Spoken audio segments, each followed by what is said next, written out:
Seems healthy. Everything's be fine. Thank God. It's be a while till people's join in, though.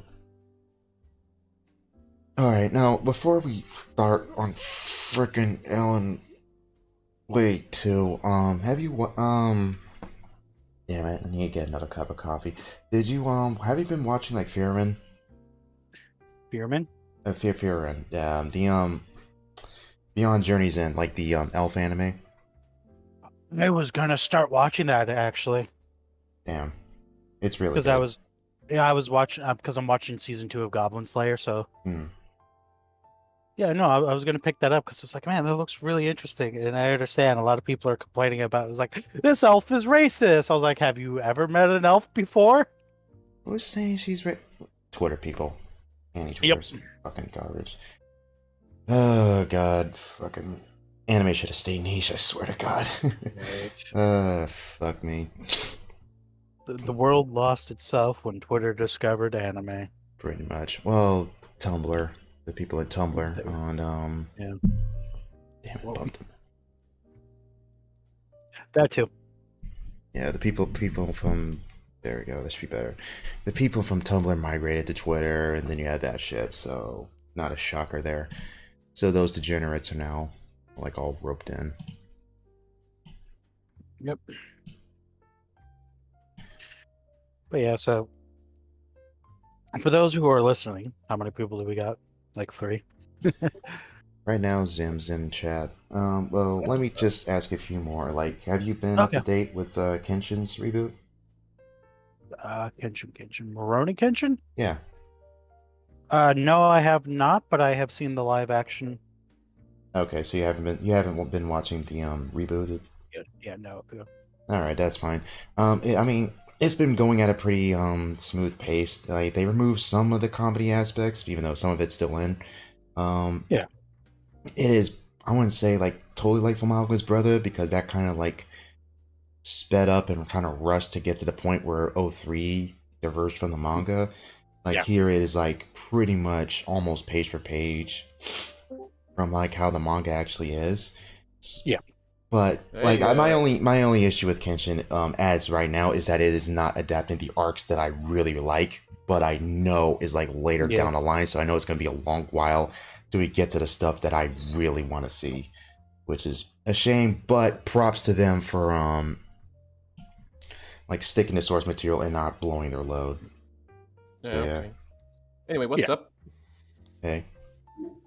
How's it going? Yeah, good. Hey, Alex. We good? Yeah. But yeah, no, like I said, I've been fighting an eviction notice from my place, so I've been cleaning up, fucking repairing my house and all that shit. So lately, my anime watch time has decreased some dent. Like, I can only sit down once a day now to watch like 2 episodes of anime before I have to go back to work. Oh shit. Yeah, that figures. Like, is the house that bad? Is it like just at a point where they're just saying you need to get out because it's just that bad, or is some bullshit on paper? Management's an asshole. Oh, that blows. Like they sent out 200 eviction notices out of 320 people. Man, fuck them. Shame. Yeah. Oh well. I guess just work out of sheer spite. Just make sure they see it. Oh yeah. Be smart. Be smart about it. Oh yeah, no. Yeah, no. The eviction notice was like, "Oh, you have to replace the skirting," and I was like, "Okay, replace broken skirting." And I followed that to the letter of the law. So we now have panels that are newer, and we have panels that are older, and all that. It's just like, yeah, no, you wanted one color? Okay, you could have stated that all panels must be one color, but it says replace broken skirting, which I did. Just apparently you gotta be fucking psychic to just understand what, their fine print inside their brain says. Right. Be like that. Be like that. Okay, just a couple more. Like, I understand, like, your anime watch time has been low right now, but like, have you been up to date on Undead Unlock? No, I haven't even started that one yet. Too, like I said, I got a list of animes that I need to watch, Right. but my time is limited. Yeah, Riding the Crimson is also another one though. I mean, you have to get past the art style though. But I've been Yeah, liking that a lot. And understandable. Like Art I said, Knights. Yeah, go ahead. like I said, um, the one that like I've been watching religiously is like I said, Goblin Slayer season 2, Hmm. Oh and that yeah, one I've been Goblin like, oh, Slayer. Yeah, Goblin Slayer's real yeah, good. I have not seen the newest episode, so don't spoil anything for me. And if you do, I will hunt you down. No, I didn't even know there were newer episodes. I've been following that shit on the mangas. Like I've been buying steadily Every like Friday. a manga and so, but it's cool. Shit's real cool. It's the thing. It's so simple, yet they make it so good. Yeah, there's a guy who wants Yeah. goblins, and a No, he small wants to party. kill Yeah, goblins.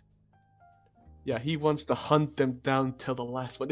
It's such a simplistic concept, but it's absolutely fantastic. I love this. It's possibly one of the few mangas that I'm actually the few animes that I'm actually just wanting to collect the mangas alongside. Starting on Kengan Ashura because I've heard that anime is the absolute dog shit compared to, the source material, and Dorohedoro because I like Dorohedoro. It's just bonkers. I love that series. That's understand. You know what? You know an anime that did not do justice to the source material, and I'm gonna be old, and I'm gonna say this: Madoku Box. Dogu Who? Box? Oh yeah, that takes me back. Yeah. Jesus. No, Yeah. I don't remember that one. I never even heard of it. It's the high school with the one chick. She has blue hair, has the uniform and all that, and she's like she can intimidate. She can copy anyone's technique perfectly. Yeah, okay, I don't even remember that one. I'm just gonna look it up. Good anime. Good manga too. Wait, Like what the was the name end of vil Madoku Box. Madoka Box with an A? No, it's MOK. Been a while since it's Let's see. New Resident. It's actually Dogu Box, actually.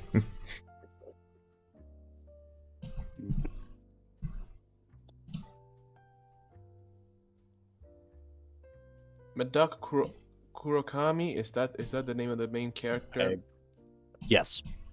Okay, so I'm reading the right thing. Okay. It was released in 2012. 11 Damn. years ago. Not that old, honestly, compared to. Oh, yeah, that is the one. Yeah, I'm gonna look it up later, because honestly, right now I haven't had too much time for mangas because I can't find a good anime site that can stream it. And what's that one? I don't know. I can find good sites that stream it for free. Because I don't remember what happened to the one that 9 anime? 9 anime. Something's weird with it. No, nothing happened. They changed domains. I'll give you the link. Don't worry. Oh, they changed domains and no one told me shit about it. Alright. Yeah, It's like Kiss Anime. They change their domains every 4 months. yeah. It's like RV Comic Online and Kiss Anime both do it because they're pirate sites and they have to do that stuff. It's understandable because they get shut down. Yeah. They come back Yeah, up. the Blah fe- blah Yeah, blah. the feds get to it, and obviously the copyright holders. I need There we to go. start. It's in text. Cool. Because honestly, I just wanted to continue like watching something and possibly getting like a good port. Because I wanted to watch. What was it like? Bean Hunter. Hold on. It was like what? It was like that cool. Continue. I'm going to have to disconnect and reconnect. I'll be right back. Damn. Yeah, cool. Yeah, my audio is being fucked up over here. That's cool. That's weird That's because it's just- actually working better than it was in the past. Yeah, go ahead, Alex. Yeah, and I was just saying that I kind of stopped watching anime after 9 anime just decided to fuck off and, kind of stopped me dead in my tracks. Because mostly I was just there watching Gunsmith Cats because I just kept hearing good things Oh, that- about it, all the clips and all that shit. I Oh, it's watched fun. it. It's fun, That even though it's ATF the anime, but it is fun. I feel like the ATF were morally dubious at best. I mean, we're all just following the chick who loves CZ for a good reason, and and the bomb gal who looks like Clover. Hmm. Y'all know I'm right. The the girl who likes the grenades looks a lot like fucking Clover. A bit. A Yeah. bit. All right. I'll be right. Sorry again. I have to disconnect because my computer is not being good with the audio. I am so sorry. This is unprofessional. It's cool, man. It's cool. Technical issues and all. But yeah, you know Bean Hunter? I'm fairly sure that most people around here know it because of that Laserhawk AMV. What was it? Yeah, hold on. I'm gonna post the link here. Yeah. Am I coming in clear? Yeah, you are. Yeah, Awesome. you're good, dude. You're good. You're good. Oh, there it is. It's that AMV of Overdrive. Oh yeah. Oh, it's Let me just. yeah. No, Discord's being retarded on my end. Damn. Ain't that a bitch? Yeah, it's this absolute classic.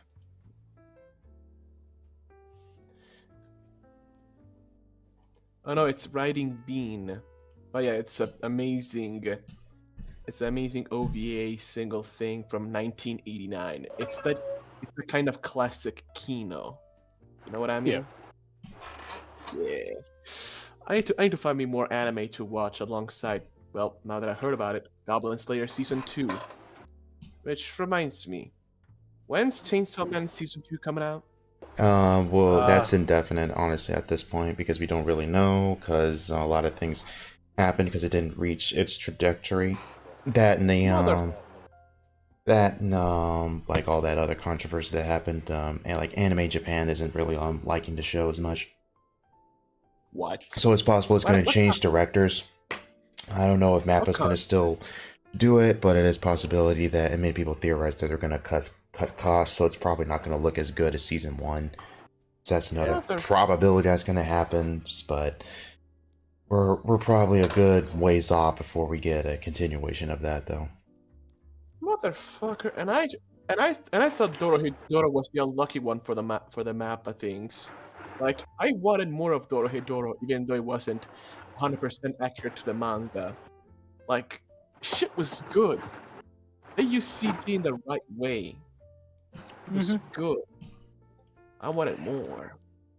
That's what happens with anime that there's like, because everyone was all for fucking tits about Demon Slayer and fucking Attack on Titan, that other anime suffered about that. Not really. I wouldn't say that, unless you're talking about chasing trends. Like, there's a lot more issues with Dorohedoro and Chainsaw Man, honestly. Well, at least in terms of their like marketing and stuff like that, though. And like, you have to remember, like, Japan and like and what they like is different than what we like over here. There were like a handful of like shows that were like super popular here that got axed over there. So it's nothing new. Like Heavenly Delusion, more than likely, is going to be like a one and done season, which is a shame because it was super popular here. But from the looks, from the sound of the Blu-ray sales, it underperformed. And since it was very expensive, you could tell it was very expensive because the animation quality is insanely high. More than likely, you're not going to get like a season 2. So, but at least it got more people to read the manga, and the manga is really solid, though. Like, how good was the animation? I'm interested. It's it's almost movie quality in some episodes. It's really solid. Yeah. God damn, you gotta relay me that name again, because I'm just gonna write that down. Heavenly Delusion.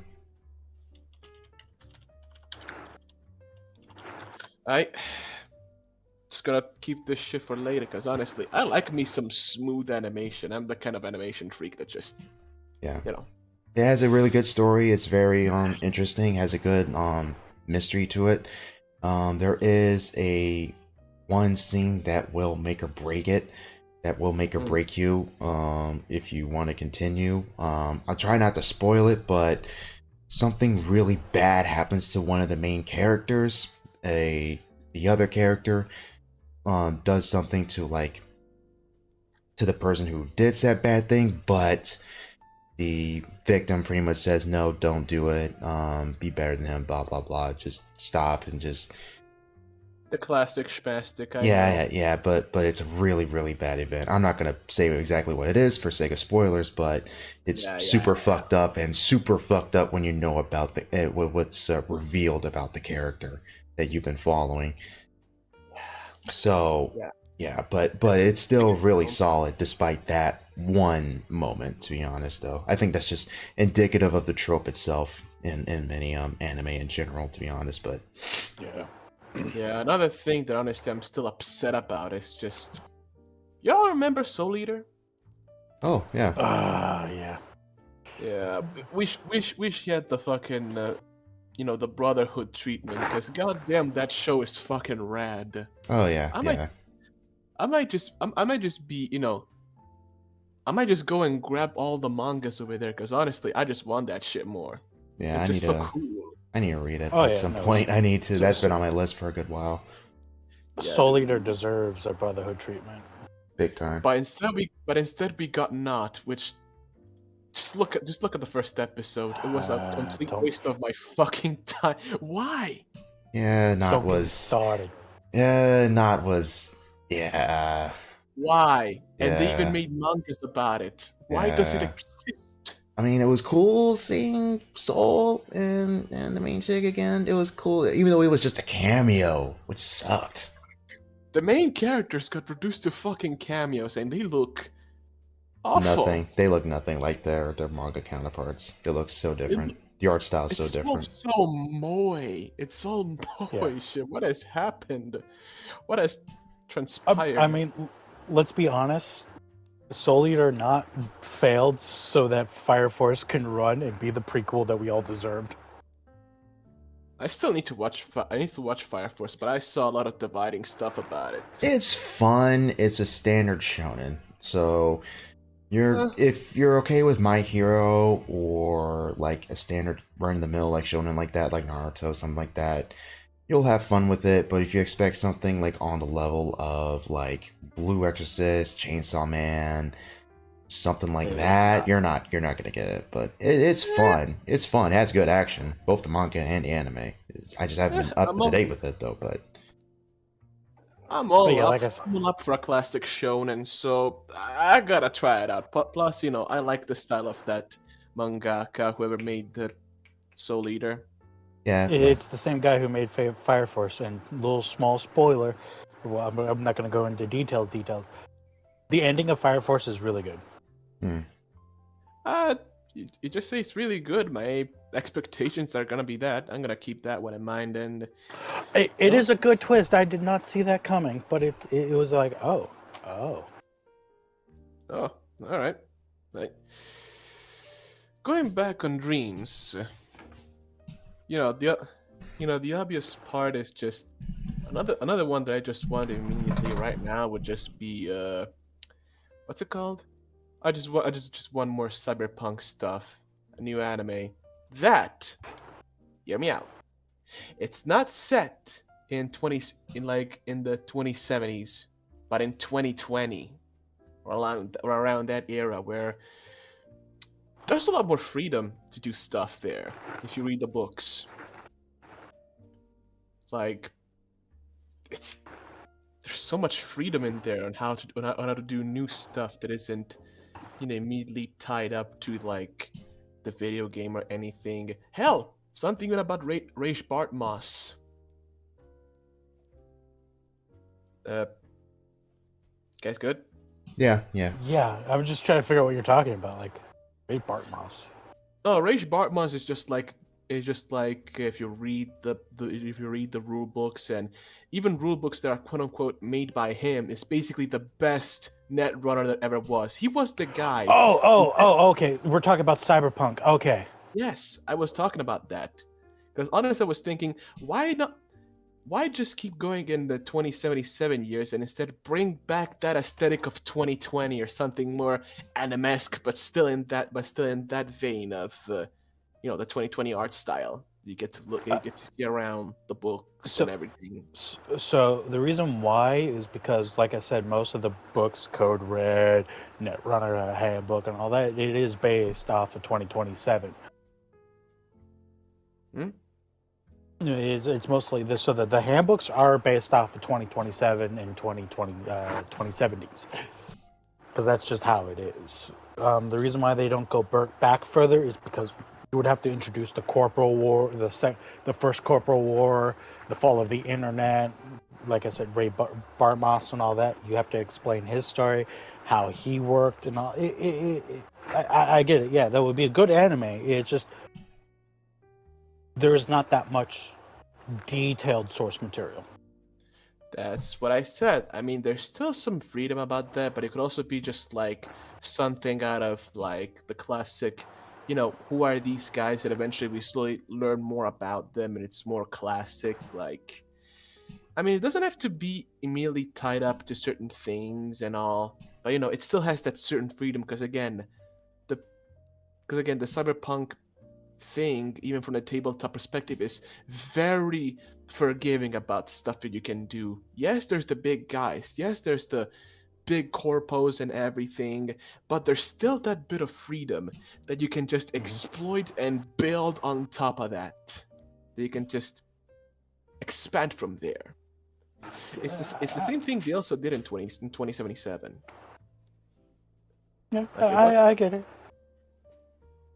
I mean, yeah, but you're right. I mean, you're right. Like they can easily do 2020 because it's a bigger can of worms that people don't really understand, and it's kind of far off from what is in 2077, the video game, and to my displeasure, even something more about Red, which I hate.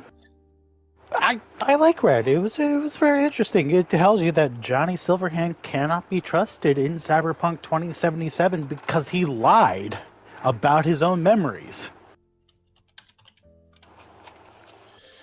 But in 2045, they all know he's fucking dead. Like, Yeah, 2045 doesn't have anything that interests me, and honestly, I feel like it's been botched hard. I mean, 2045. You have the rise of Arasaka back, and they basically was like, "Hey, Night City, we're gonna use the Euro dollar because it's better than the fucking new United States dollar." And all that. You have the third Corporal War and all that. Hell, we could even start a fucking origin stories about the first Nomad. Would be a good anime to watch. Yeah, honestly, there's a lot of stuff about the nomads between the Aldecados, the Bloods, the New Bloods, The Backers, and- the Snakes, Yeah. the Louisiana ones that use boats. They even do about the story about the Nomad camp that's on a fucking oil rig. Yeah, that shit honestly would just be amazing. Even just as a comic, that shit has so much potential. And I'm fairly certain that if you could bring this shit to Mr. Pondsmith, he would cream his pants right then and there, because the guy is all up for it. Oh, that. yeah. Oh, yeah. Absolutely. He's just like us, but he doesn't have infinite money or that kind of pull. Oh, I believe now he has infinite money because he's in CD Projekt Red's ear right now. You bet. Yeah. Yeah. This shit's gonna be wild if someone just gets to him and gets to do that shit. It's gonna be fucking wild, Oh, man. Speaking about sequels, Arcane Season 2. Yeah. That announcement watch trailer. Oh yeah. I never watched Arcane, honestly. Is it good? All right. It's good. It's good. It's good. I Yeah. heard people just scream about it. I heard people just scream a lot about it, and I mean, Arcane won what was it? Anime adaptation of the year. I don't remember. It was something. no, I'm fairly It certain. was like game I'm fairly certain- adaptation. It was best game adaptation. That's what it was. Something Fairly like certain that. the best anime of the year was won by, unironically, Edge Runner. Yeah. I mean, it's Edge well Runner I have to was check. one. It was one of those two that won like last year. I forgot what it was. I really don't feel like pulling up that stream. that fucking stream. But I can look it up right What? now. yeah, go do ahead. it. Just It was either that or Edge Runners, but yeah, like Arcane's like really solid. Like yeah, Riot, yeah, League of Legends, but it's legit. It won the Game Award for Best Adaptation. Okay, so it did one, but Edge Runners was in the lineup. Okay, but yeah, like Arcane's still like a solid series all on its own. You can still watch it. It does a good job of getting you up to speed of what the world is, so you don't exactly need to play League of Legends, even though it does help. But things are different enough. There are differences between it and the game's lore. Yeah. So it's not a complete 100% one-to-one. So characters' origin stories, Zaun and all that stuff, like those are small like differences though. Edge Runner won Enemy of the Year. Okay, that's what Edge Runners won. I mean, it's well deserved. Yeah. But yeah, like to Arcane, I think that was in development for what was like 3 or 4 some odd years. Like you can see like tests for it that like date back to like 2017, 2016, something like that. So they've been working on it for a good while, and it shows because they were using like Blender, and you can really see like how everything's detailed, how good the animation is. Like it's all solid. Voice acting's great. The writing's superb. What they did with Jinx was really solid as well. It actually does a good job of actually like taking the Harley Quinn, quote unquote, of the franchise and making her a much more tragic character. Thus, when you go back to her and you see those trailers like Get Jinx and all that stuff, there is a sense of tragedy to her character rather than just seeing Sparky blow up. Let's like manic pixie dream girl type shit. It's now different. So like now we get to season 2, which is a bit of a shock to me. Well, not too much of a shock, because how long ago did season 1 come out? Like 2 years ago? 2022. Okay, so yeah, but that took a while to develop. So that's kind of my point. Hold on, I gotta point out a chat member, Pippa911. Please stop. We don't want this stream to be taken down again, or this whole stream taken down. I'm gonna stop you right there. He's trying to do an end train in chat, and I'm stopping it. Oh, she started the end tower. Yep. It's not a big deal. Like people have done end towers and Tau streams, and honestly, I don't think chat is. Well, whatever. I don't care. But I know. Oh wait, let me add you as moderator. Classy. So yeah, what else are we gonna talk about? There we go. I made you a moderator so I can actually tell the difference. But what was I gonna say? Oh yeah, that's right. Because I'm actually surprised that it's actually coming out like what, like next year, the year after, 2024. That was when it was announced. Yeah, that's what it's set for.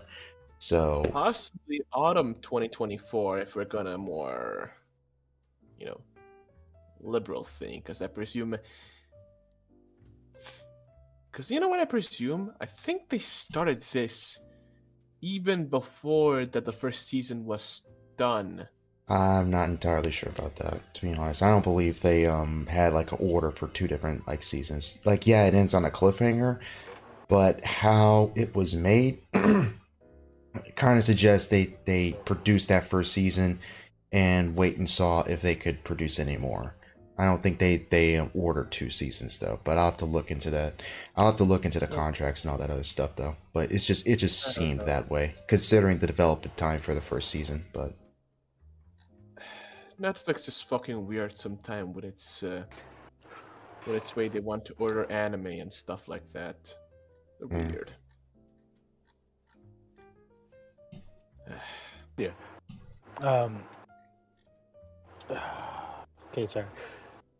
But yeah, no, there's like a few animes that I want to watch now that I actually have to chillax and talk. Pretty good. Sorry, just burped. Arcade Season 2, I'm excited for that. Another anime. Oh yeah, Danmachi Season 5, I believe, is coming out soon. Oh yeah. I need to catch up. I've been catching up to that for a good while. Like Yeah. whenever I'm I'm working, on that's in s- background. Yeah. Yeah, I'm on season 4, episode 3, so I'm barely there. Yeah, I'm like a season behind you, I think. Yep. But yeah, I can't think of any other animes that I'm watching. Like, Pippa wants to know about our thoughts on Young Ya as Kiryu. Uh, They should have picked somebody different. His singing Why? voice, they should have picked somebody else for the singing part. Young Ya doesn't do the inflectuations when singing. It's Yeah. just so monotone. Why did he get Yeah. in the first place? Why did he get I don't know. It's probably connections that he had or something like that. I honestly God have no idea how he got it.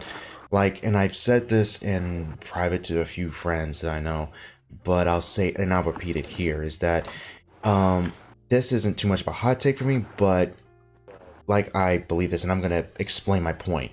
I don't believe Yong's a bad voice actor, but let me give you an example. Let me just say a hypothetical. Imagine a little kid's a baseball player, or a teen's a baseball player who wants to be a baseball player, right?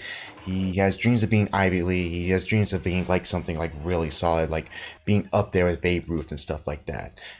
And he does a few games. He does a good job, right? He does a few he only loses like a couple matches, but he wins a couple more. But and then because of that, instead of playing some more, instead of training some more, he's automatically in like the New York Yankees. He's already in like a high prestige team already without exactly earning it. And now he's going up against like players who've been playing this game for like decades, for years now. And of course, he sucks and he's like not doing so well up against them because he never really like trained that well. That's kind of how I see Yang. He has potential to be a good voice actor. He has the voice for it. If you've listened to his demo reel, I do think okay, there is potential there. He just needs to work on it some more. He needs at least a couple more years of experience doing a few more roles than just doing dub work or like fan cast. He needs some more vocal training. He needs some more like actual like real like experience or a real direction. And it's quite clear that he hasn't been given that much. Like Pochi, like Tal said this pretty well, is like he's just reading the lines. Like he's just reading the lines, and when an occasion calls for it, screams. He does that anime voice basically because he has done dubs in a few other shows for background characters here and there, and he went from that to Poochie to now Kiryu. So it's like, okay, what the hell happened there? Like he did not earn it. He did not fail enough, and he did not win enough to get to the point where he's gotten.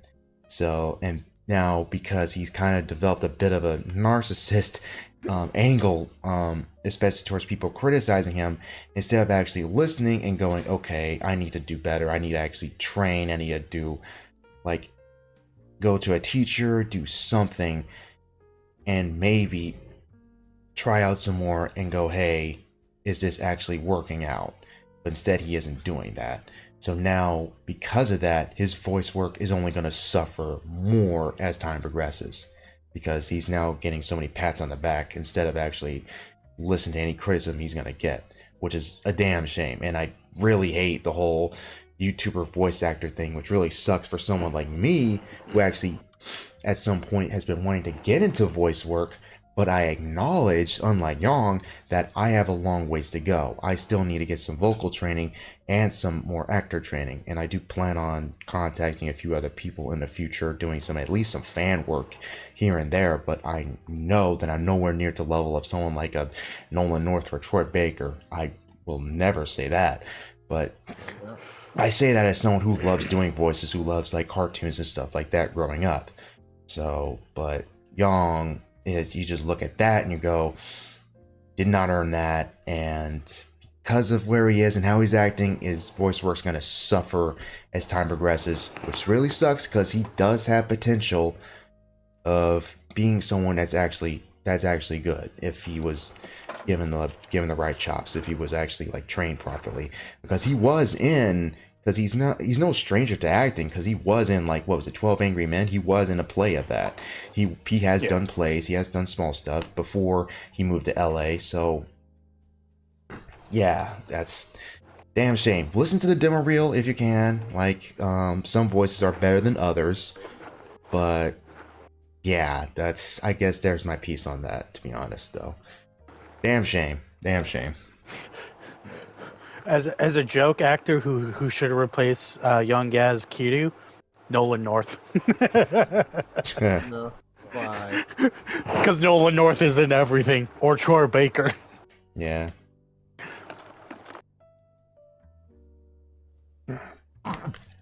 Yeah. But yeah, no. According to GameFAQs, Reset Era, and all that, they don't even know how they fucking got the role. Not even Reddit can figure this shit out. Damn. My money's on nepotism. Nepotism. That, or he sucks someone's cock. And I want to know whose cock did he suck, because I want to suck it too. But yeah. But honestly, though, I could also think maybe some of the producers were just trying to be a bit more hip with the kids and got themselves a YouTuber. Wouldn't even be the first time. yeah. Honestly. Right.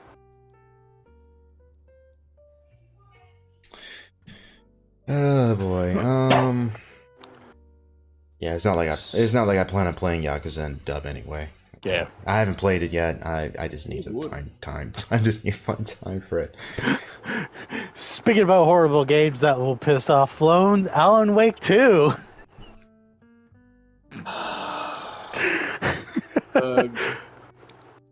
What is I happening? am going to defend myself. The reason why I like Alan Wake 2, the story makes a lot more sense. They go into the control kind of aspect by switching in real life moments with the actual actors playing as the characters in real life, not monocapped and all that. They brought back the old gods of Asgard to do music again, which they actually do have some pretty killer songs. Check them out. Yeah, that was pretty neat, but yeah. The story does make sense. Like, she's just not a random character they pulled out. As you play the game, they explain it. Minor spoiler: she is needed to be the story to get Alan Wake out of the darkness. Oh, Saga, yeah. They Oh yeah. By the way, she looks very different from her role in from her appearance in Quantum Break. Just saying that. Yeah. She looks very different. So yeah. I believe it was two different actors at that time. They toned it back. They didn't make it as an action horror game. They made it more survival kind of horror, and they up the Eldritch kind of horror, which I'm a huge Eldritch horror fan. Yeah, no, honestly, I feel like maybe it's good that Max Payne ended the way it did. At least he's not getting butchered. You know? I would have liked to have seen Revenie's version of Max Payne 3, though. Right. Right. Like, it's like when I think of Max, I think of Sam Lake. I don't think of what's his name? You know, the actor VA who did the mocap for him in 3. So yeah. I don't. We'll miss the old Pain Grimace. Okay, Marshall wants to know: have we played the PS3 version of Attack on Titan game? Nope. Marshall, I own it. I own the final final saga of that. It's actually really good. Honestly, as an anime game, it's really good. You get to create your own character and have them relive the story, but they're not really impacting the story. It's just like as a side character viewing the story from their lens. Oh, the it's very first one. I know. Oh, yeah. Where that was back when the games were mostly just doing the Attack on Titan. They were just doing the first arc around that time. It was like but the Attack on Titan 2 follows. It starts with the first arc, goes to the second arc, and it goes up to, I believe, the final battle. And they haven't released the third one because it just finished. I wouldn't even say it's kind of like a Naruto Ninja Storm situation, but I like, would say it's more like a SAO Fatal Bullet situation with the custom character in its own story. right? That's separate from the anime. Yeah. Well. Yeah, Sam Lake. That's James McCaffrey. Yeah, that's his name. I was like, wait, it's on the tip of my tongue. And I was like, yeah. They used him for the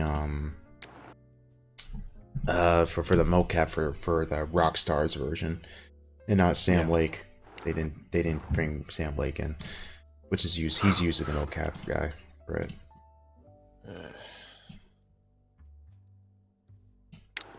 Still, can I guys ask you who is this Mosul and the killer discussion? Okay, so originally, and since Trench is not here, I'm probably not going to talk about a few of them.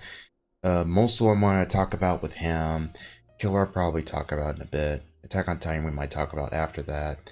We kind of talked about anime. Big Game, Books of Magic, and Star Wars. I want to talk with Trench as well, but he's not here, so we might have to move that to either chill chat or a next podcast thing we'll do. Which that's okay, that's fine. I didn't plan on making this a long one anyway, so I'm just letting y'all know. But if y'all want, did anyone watch The Killer that came out? Nope, I didn't. No. David Fincher's newest film. Damn. Who? David Fincher's newest film. The guy who directed Seven, The Game, Gone Girl, Fight Club, Social Network, The American Girl with the Dragon Tattoo movie. Mank.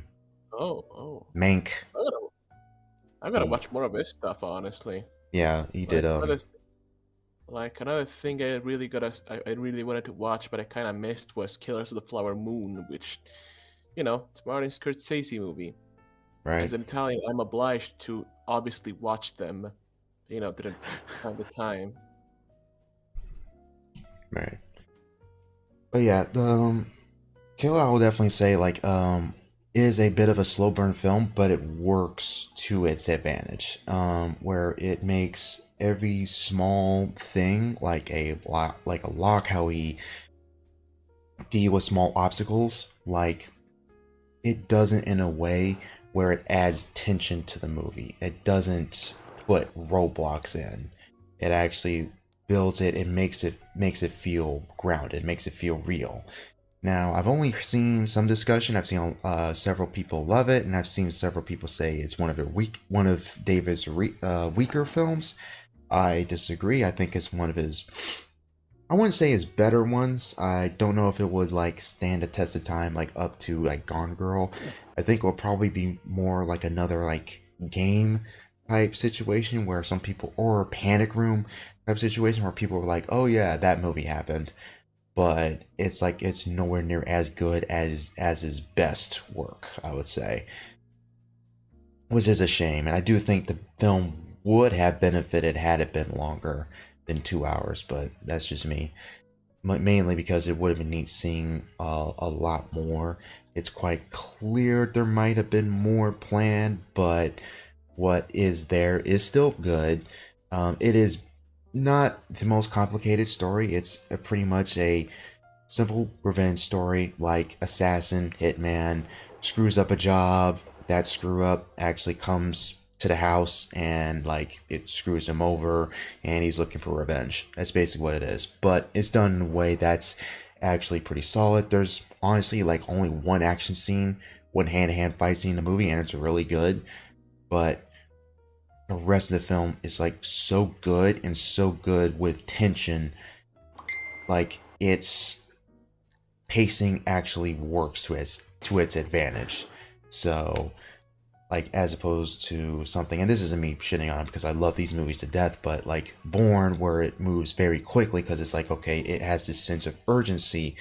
Killer is a lot more slow and methodical, and those small things come back and they actually matter.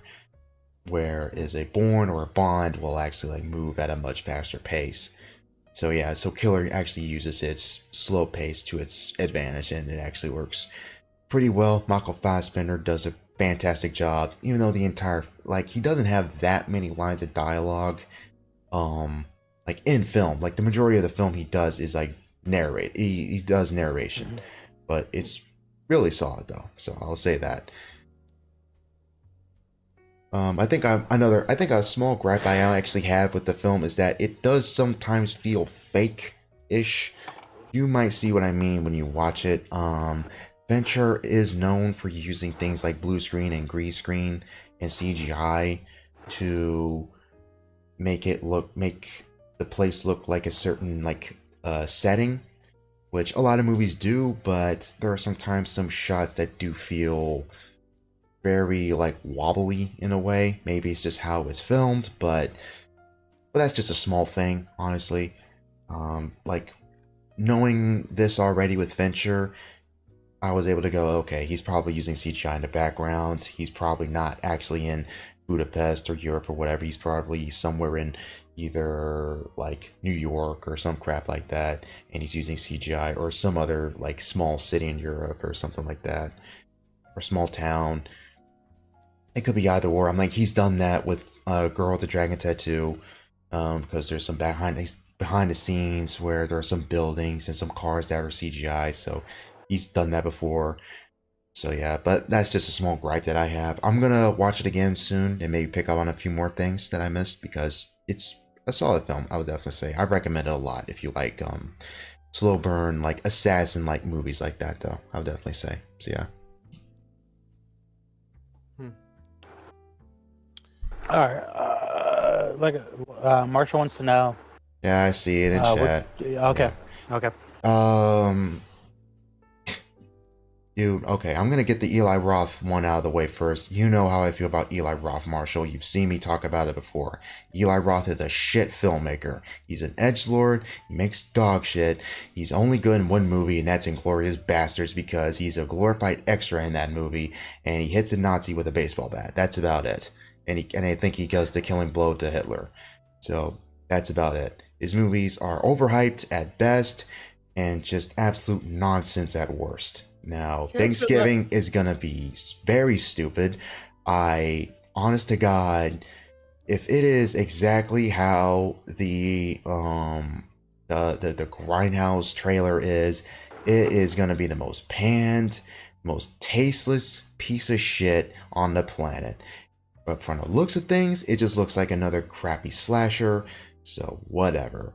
But if it's exactly like the fucking Grindhouse trailer, I'm expecting like some of the most edgy shit on the planet. Like the dude like in the trailer like fucks some girl's head. I'm not joking. So yeah. Oh. But it's funny though. That's the thing. How can that be funny? It's done in a way where it's so like, it's in the Garth Ennis type way where it's so edgy it comes back to, oh my god, this is fucking happening. But you have to remember, it's a Grindhouse trailer. It's not meant to be taken 100% seriously. Like there's a cheeky air, cheeky wink wink nudge nudge to it. But the thing with Thanksgiving is that it's clearly meant to be taken seriously. The trailer has all these loud noises and all that cliche crap. But while the trailer in the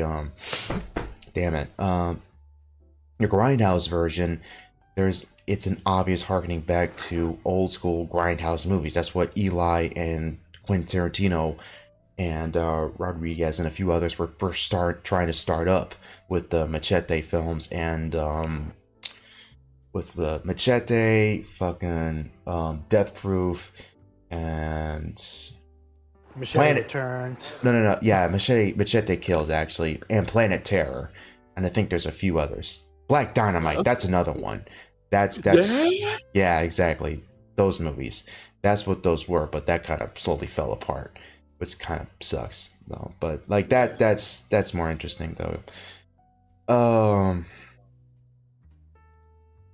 Yeah, okay, so I think I'm done with that Eli Roth rant. Now to get back to David Fincher, I have to really think about that, because I, honest to God, really like Panic Room. I think that is a solid film. It's an underrated film of his. I really love Seven. I think that's a fantastic film. And Curious Case of Benjamin Button. That's a good movie. Like the game is ridiculous. Like as fun as it is, you have to suspend your disbelief because the entire film, and spoilers, is basically this elaborate, like, kind of a LARP, if you know what I mean, where it's basically like the dude and his brother is like, hey, I got this thing set up for you, and like the ending of that movie is just so weird. You're just like, okay, you have to throw logic out the window. Like the dude gets dropped off in Mexico and he comes back, and like the gun he gets already has blanks. Like you have to watch it to know what I'm talking about. Like it's ridiculous, but yeah.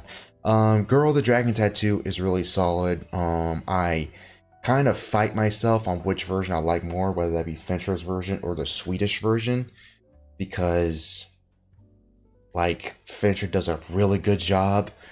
So yeah, I have said to myself, no, it's on par, no, it's better, no, it's not better. So it's like, but it's definitely that one's one of his better films. But Gone Girl is also really solid, even though it is basically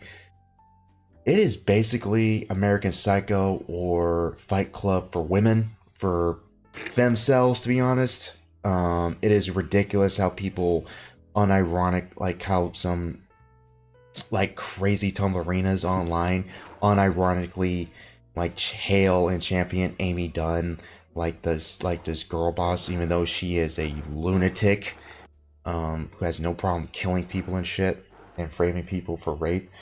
But it is still a solid film. I think Gillian Flynn is a good writer, and I think she did a good job of transferring her book, which is well written, to a script. She did a good job, but yeah, and she also is a really good author. I actually like Sharp Objects a lot, and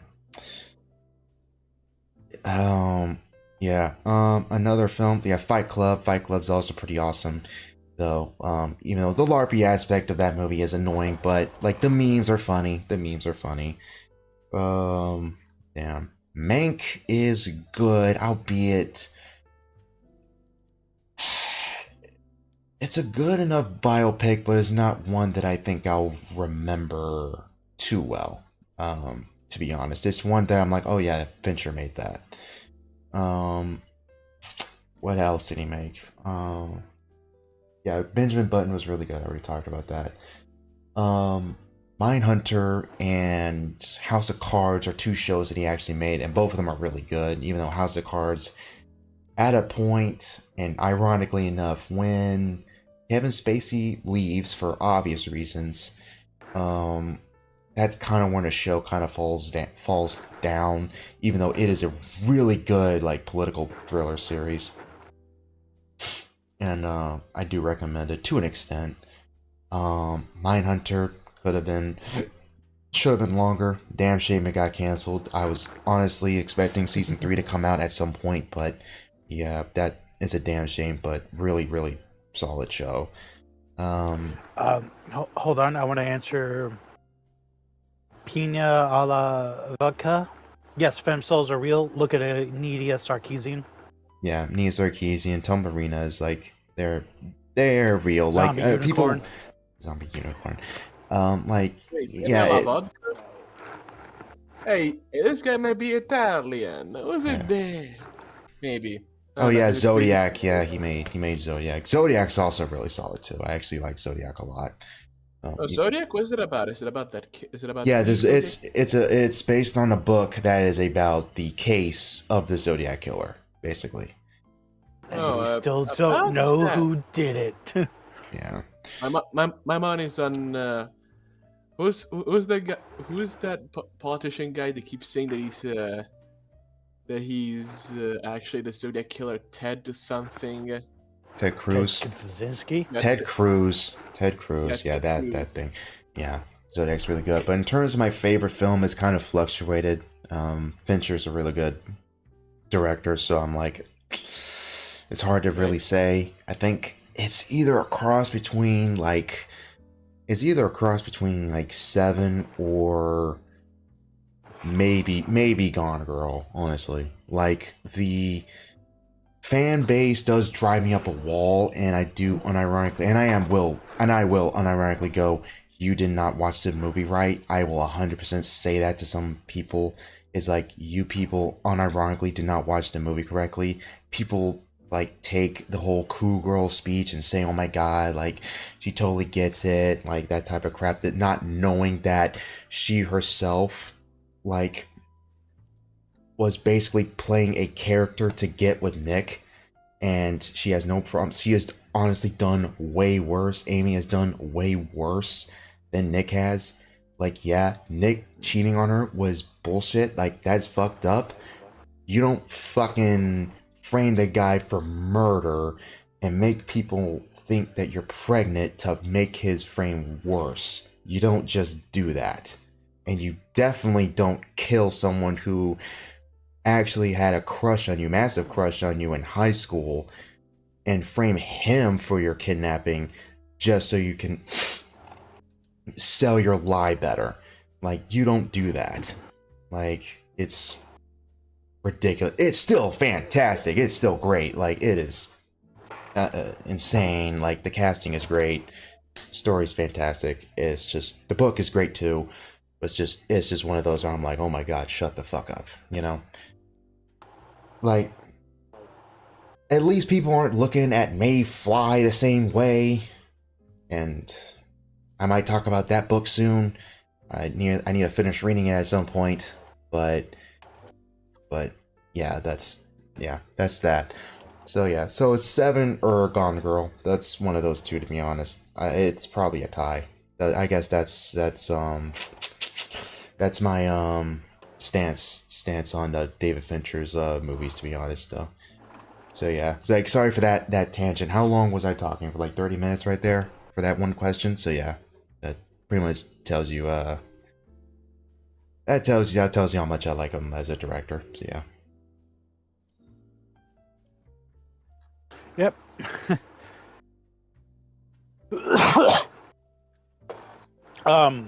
Who wants to hear the story about the time I got hit by a truck this Friday? I'm gonna turn my light on. Give me a sec. Yeah, go ahead, Okay. Vincent. I'll be right back. So I was walking, minding my own goddamn business, listening to music in the middle of the night, but I was, my cell phone was out so people could see me and all that. I look up, turn around, there's a truck right in front of my face. I braced myself, dude slammed into me, fucked up my left arm, but it's already been fucked up, so I'm not worried about it. I start yelling at the guy, cursing him out. I'm like, dude, what the fuck? He had the audacity to say, it's okay. I'm like, no, it's not fucking okay. And then he drove off like a little bitch. No,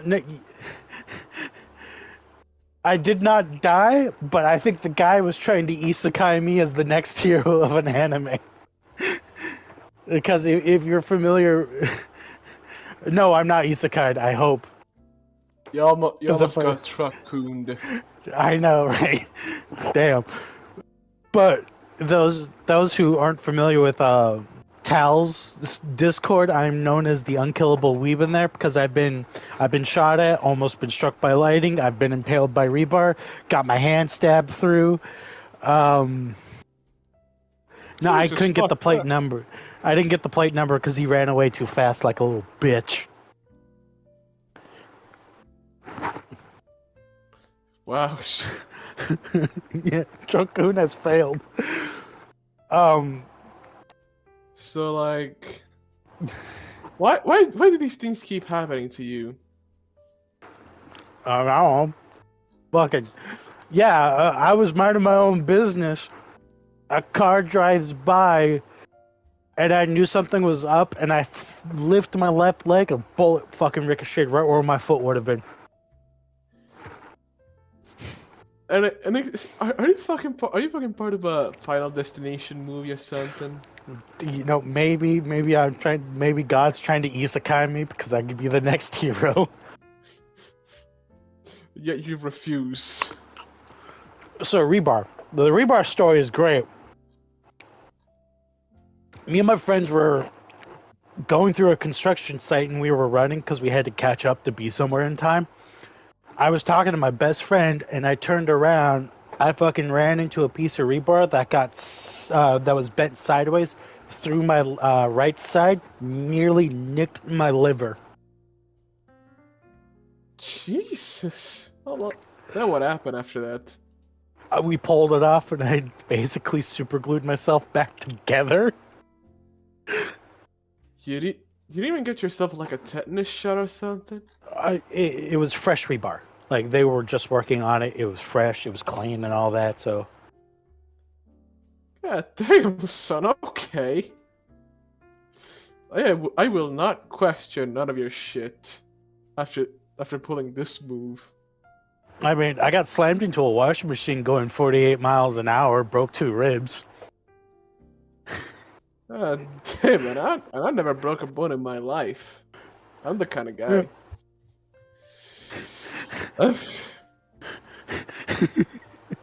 Yeah, I keep refusing my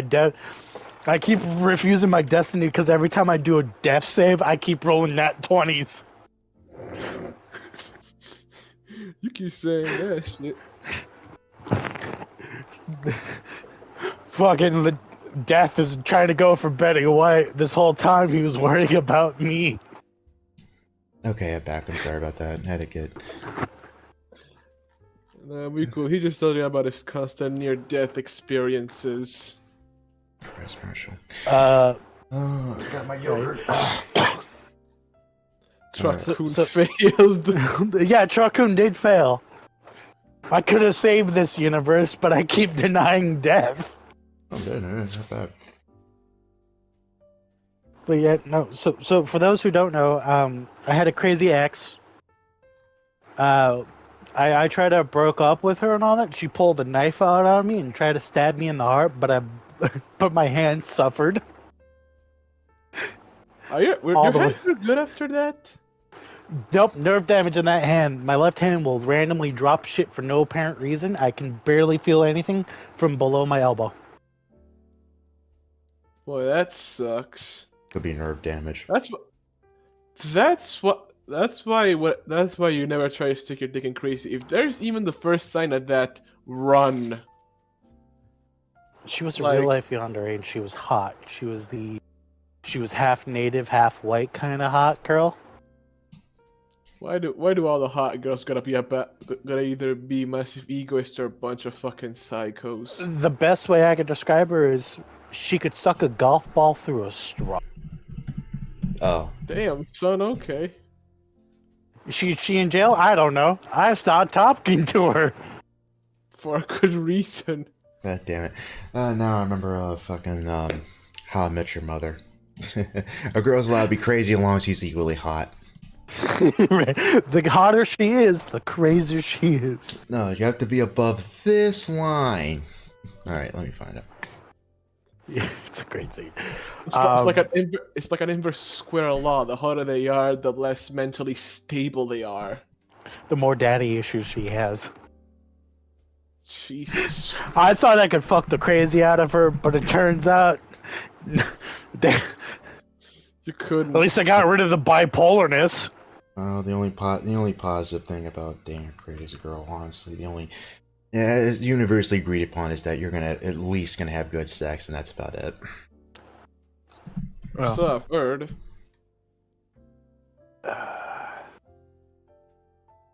No care shit yet for him. Fuck you. I know, right? Right? Another story about my left arm. I don't know why my left arm keeps getting damaged. It is destiny, I swear. I was deep frying some tater tots once in culinary class. Some asshole, he threw a prank on me. He threw dry ice in the deep fryer. Oh shit! Such fucker. I know. Fucking. So I have 3-degree burns on like half my arm and all that, but they're like really small. It's seared. I'm fine. Like I said, I couldn't feel shit from that, so I was like, "Oh shit, I gotta clean that." But don't worry, I got him back. I super glued his shoes to the ceiling, and they couldn't get removed. I hope they were fucking Jordans. They were $200 pairs of culinary shoes. steel toed resistant, oil slick resistant, water slick resistant. They were boots. So, and he's like, "How the fuck did you do that?" I was like, "Fuck you. That's how." It's like a scene in Waiting. Jesus Christ. You know that movie Waiting? That's what that reminds me of. I don't know why. I mean, in all honesty, fuck that guy. If it would have been me, I would have taken a dump on his pillow. You know. But I feel like that would have been a bit too much of an escalation, in my opinion. Oh, yeah. Super gluing his shoe to the ceiling, good enough. No, Good I enough, should but have glued his shoes to the ceiling. Yeah. That's good. Let's That's good enough. just say I didn't use your $2 super glue. I used construction super glue. Oh, so he had Oh, to so fuck. those are fucked. Okay. Yeah, not. Yeah, not so much, they had to remove about a foot of the roof. Oh Jesus Christ, dude! Did you keep your job after that? They didn't know it was me. It ain't a crime if you didn't get found out. Let's just say, I bribed the RAs to look away for about 5 minutes because we had one RA, Miss J. She was a asshole to everyone but me because every time I went out for lunch or dinner, I came back and gave her snacks. Oh, you smooth talk.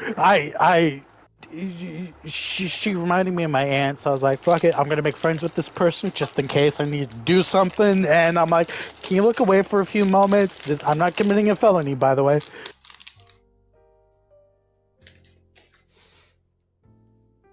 You should have just poured condiments inside the boots and waited for him to put them on. That's too jovial. Nah. Yeah, that's too jovial. Motherfucker burned half of his arm. That means fucking war. I don't give a shit that was just a fucking prank. I am in actual. You'd be in pain because of this 3rd-degree burns with oil. That demands cooking deep fry oil. So. Yeah, I know that. Reminds me of that story of my mom whenever she was whenever she was young and she was helping to prepare the tomato sauce, because usually here in Italy we have the part where I live, we have like a tradition whenever like during a certain time of the summer, we just grab like a few, like you grab like a 5, 6 or a lot of crates of tomatoes that they just gotta make them into tomato conserve. You know, you basically make tomato sauce conserve. So, you know, you're good for the rest of the year. And to do that, to make it into sauce, you need to boil it. Yep. Into a big pot of water. So apparently some shit happened while they were preparing the water. It's back at the they're back at back at the restaurant whenever they had it. Like grandma was a bit lazy. She didn't mind too much, and mom was constantly there working. And something happened. Someone tripped on the big barrel thing, and first off, grandma fell, and she basically had 3rd-degree burns on almost all of the lower half of her body, while mom just got her legs scalded. Yeah. Her legs. Damn. I think she's really said somewhere around her soles too. That fucking hurt. And my mom has been through some major shit. That was possibly one of the major things that hurt between. Jesus, my mom's got a fuck ton of stories about her getting hurt too. Between getting bitten with a rabid dog and suffering the subsequent nightmares and various rabies shots, to getting electrocuted by a generator on a balcony because she had to. Oh yeah, that reminds me. I've been electrocuted too. She's been electrocuted with like generator DC because apparently there was like a transformer generator thing that was like on the what's it called, balcony? Yeah, a balcony of her old house, because apparently there was like a weird transformer thing that helped transfer the electricity around the house and the other apartments near it. She had to go and clean something over there while it was raining. It rained a lot. It rained hard enough that it was like a nice sheen of water all along the thing, and she was barefooted. So yeah, she got that shock in her, and she was still young doing that. Then what else? That time she got that one time where her brother kind of got a bit too physical with her, as in beating, as she possibly tossed her down like some sort of, she possibly tossed him down like some stairs and kind of just dislocated her whole shoulder. Fuck's sake. Oh, And then after that, because he panicked, it's like, oh no, okay, I can fix it, re-put the shoulder back into place. But you know that's not how it works, right? You know what happens whenever you dislocate your shoulder, right? Yeah, Yeah. I know. And It you hurts. just slap it back together. That You don't doesn't work. slap it back together. You gotta, you you don't gotta just- relocate the shoulder cap in the ball joint, pop it Yeah. up, and then forward or back into your arm. He did it is something similar to that, but I just snap it back into place, not caring about that bit. Apparently there were like some sort of nerves and something mostly caught underneath it, and that hurt. That hurt like a motherfucker. Mom had to stay like that for 3 days of just constant agonizing pain. Because nobody wanted to take to the doctor's like, oh no, you're complaining. Shut the fuck up. Keep working. You're complaining. Just a simple little boo-boo. Your arm is fixed. You can move it fine. Shut up. But no, a third day the pain was just unbearable. To the point that okay, fine, we'll call you a doctor. Like unironically, that's how they acted. It was like, okay, how'd. And of course, since my mom was in too much pain, she was like, okay. I mean, the doctor was like, okay, how did this happen? Oh, she did this while opening the door. Something happened to her. The pommel of the door just hit her there, and it happened. Then I fixed it back into place. Then I think Grandpa gave like a different thing of the situation. They give a different version of the situation and what had happened. After fixing her up and possibly giving her some pain meds or something, I don't know, getting some specialists from the first aid unit over there to just fix her up. I figured out, okay, I've heard enough. You guys do this shit again to her, I'm gonna call the fucking cops. And this was the few times where, actual outside people that wasn't her aunt actually stood up to her, because my mom had a shit deal in life. Yeah. She got the shit out of the stick because, again, she was the firstborn daughter. You know what happens. I would say this is more scary of the ending of Attack on Titan. Nah. It's not. That's a weird segue. Quite Sorry, I weird. was just reading chat. Yeah, honestly, I didn't.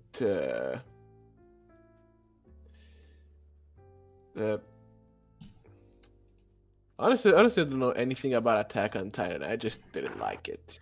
Damn it. I wanted to show the fucking How I Met Your Mother thing. Whatever. Rebel Moon dropped a new trailer. That's probably gonna suck. What? Alright. Zack Snyder's new movie that's coming out like this December. What's it about? Yeah, Rebel Moon. Yeah, it was based on the old a Star Wars script that he didn't make. So they altered it and changed it. Yeah, but it's probably not gonna be good. Just all right. I guess we can segue to Attack on Titan's thing. Just right now, we veered so far from that though. I didn't think we would actually get to it, honestly. But in terms of, I think I've said that, and I've said this to other people that I know. Like I do many things, but that the thing with Attack on Titan as a series is that it's ending how it did, where basically the cycle begins again, basically, where Paradis is pretty much destroyed. It's pretty much like set back to zero after pretty much everything. All that death and damn it, Vincent. No, all that death and horror was basically for nothing. All that sacrifice was basically for nothing. to pretty much all start up again, which it doesn't work for that series because for one, the theme of such as like hope and like things looking up, things looking forward, like those are prevalent within the series. So What is this, Devilman? shut the fuck up. Like it's prevalent throughout the series. So like the fact that it ended the way it did, it's clear that like one, it was very much unearned because it doesn't work. Attack on Titan is not that story. Attack on Titan is the story about overcoming. That's what it is. It's not the story of things are trapped in, they're only in one specific way because humanity only knows how to do one specific thing. The thing is that throughout, like from the get-go onwards, yes, the world is cruel, it's harsh, but we can rebuild, we can fight, we can struggle. That's kind of the point. That's kind of what the theme was from the get-go. And I've said, my friend actually said this well enough, is like Attack on Titan is not grimdark. And I'm like, thank you, that is 100% correct. Attack on Titan is a dark series, yes, but it is not a grimdark series. And what I mean by this, and what he meant by this, is that compare this to a book series that I love to bring up a lot, Joe Abercrombie's First Law series, where the first trilogy, and this is a prevalent thing in grimdark series in general, is that the world is bleak. The main characters you follow are gray at best, evil at worst.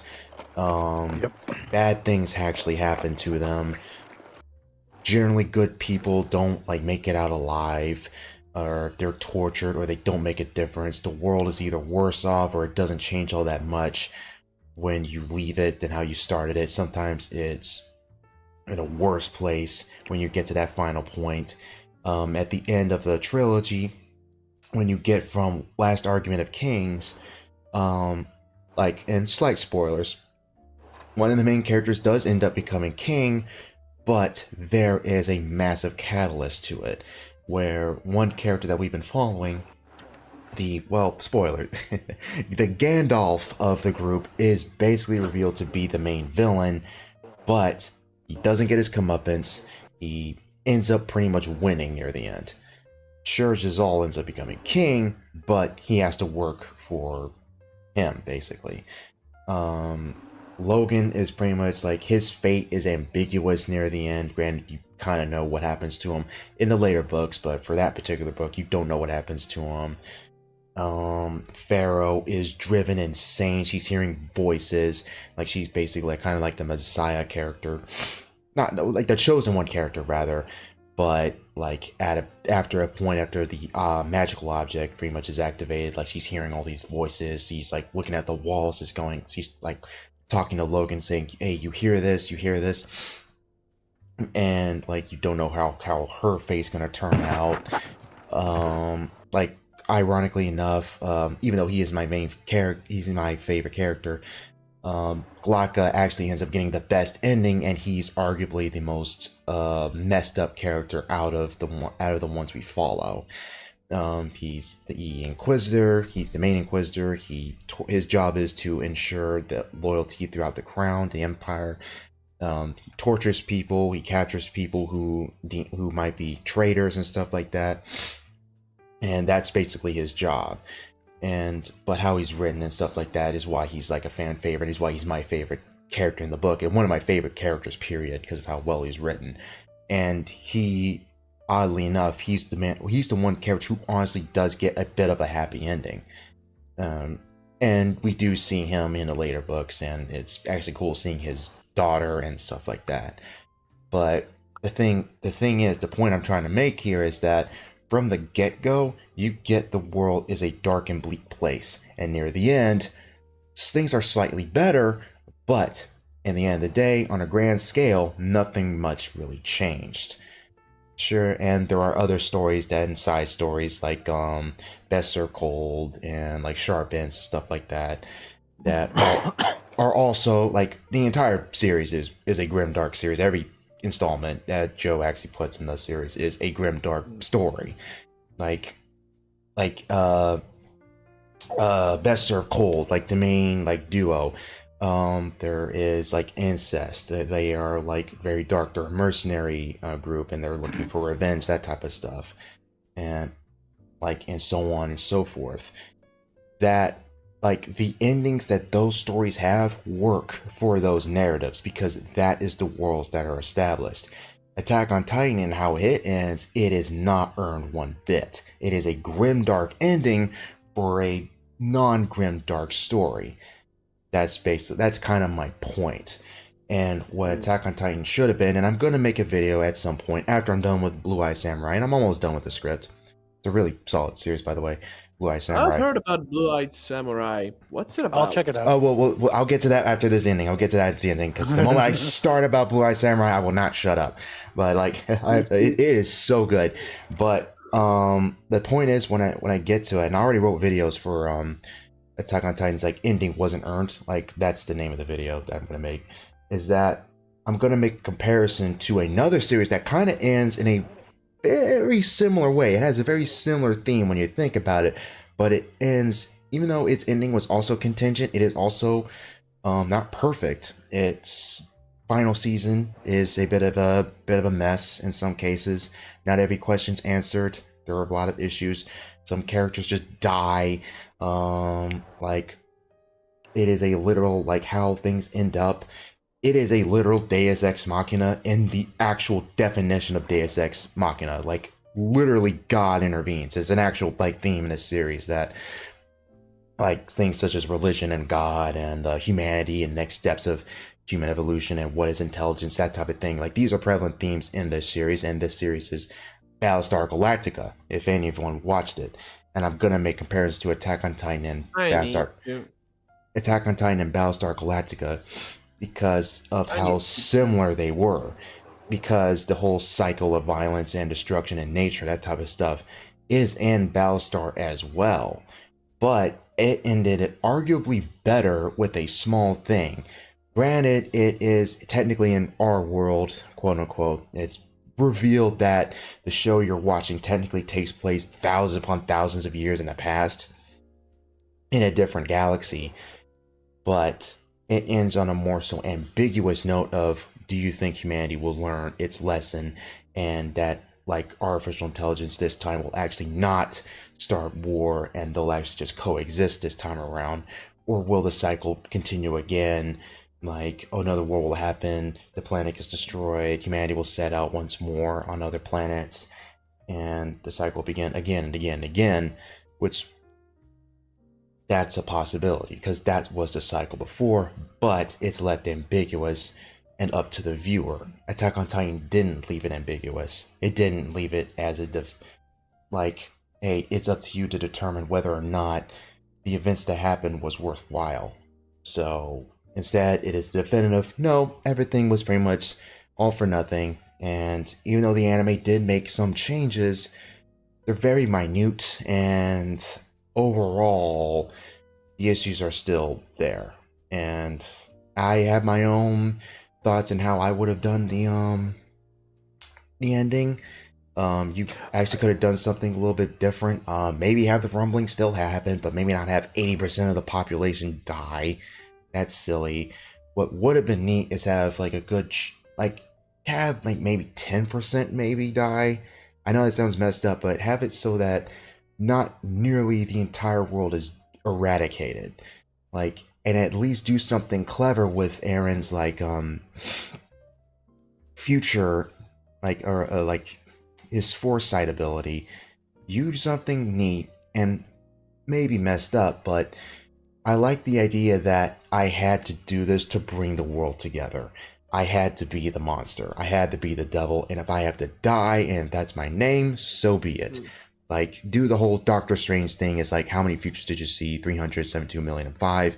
How many do we win? 1. So it's like, okay, I like that idea. But that's a hypothetical. Maybe I'll flesh that out when I make the video, but we shall see.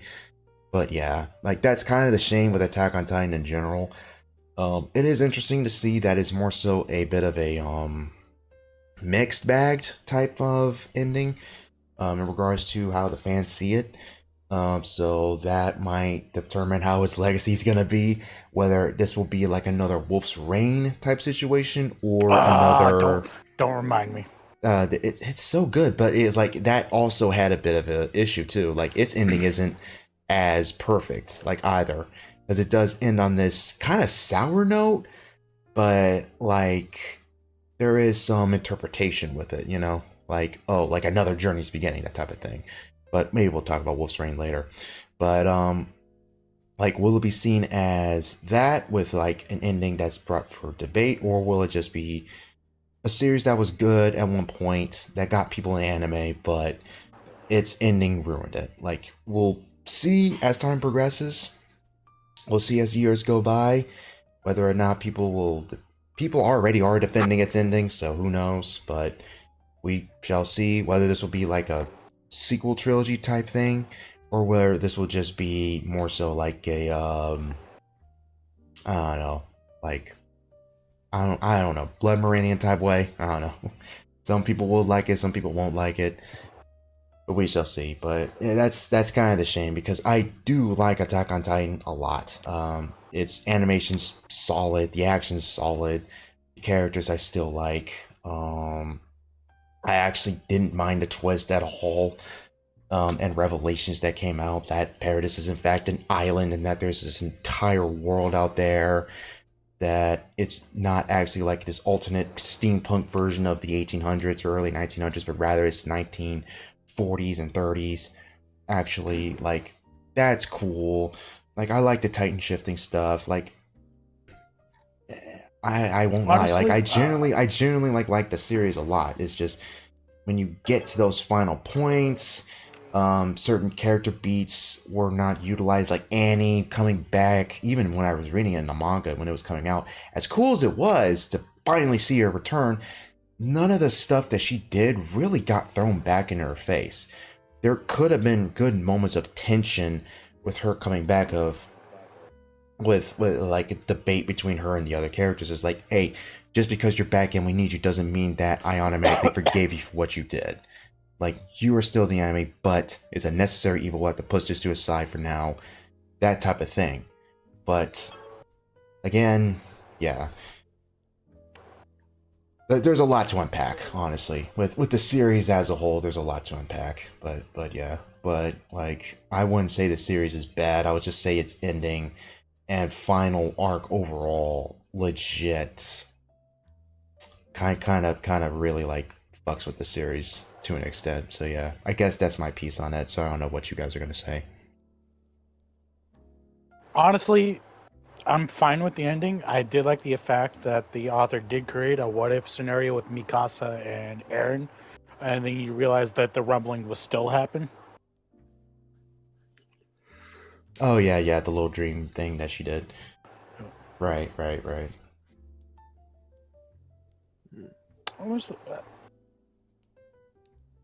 I mean, people are just pissed off because it was not the ending they were expecting. They're like, don't give me that crap. Like, it's just that people are pissed off because it's like all that sacrifice and death was for nothing. It's like all that heartache was for nothing. The cycle just begins once more.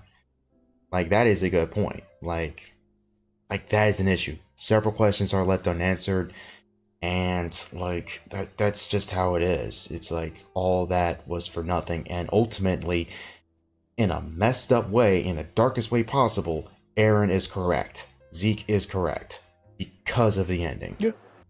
And that is fucked up. Like, and when the whole point, really there should have been some level of humanity to it, at least. If you wanted to do the whole like bittersweet thing, you could have done that.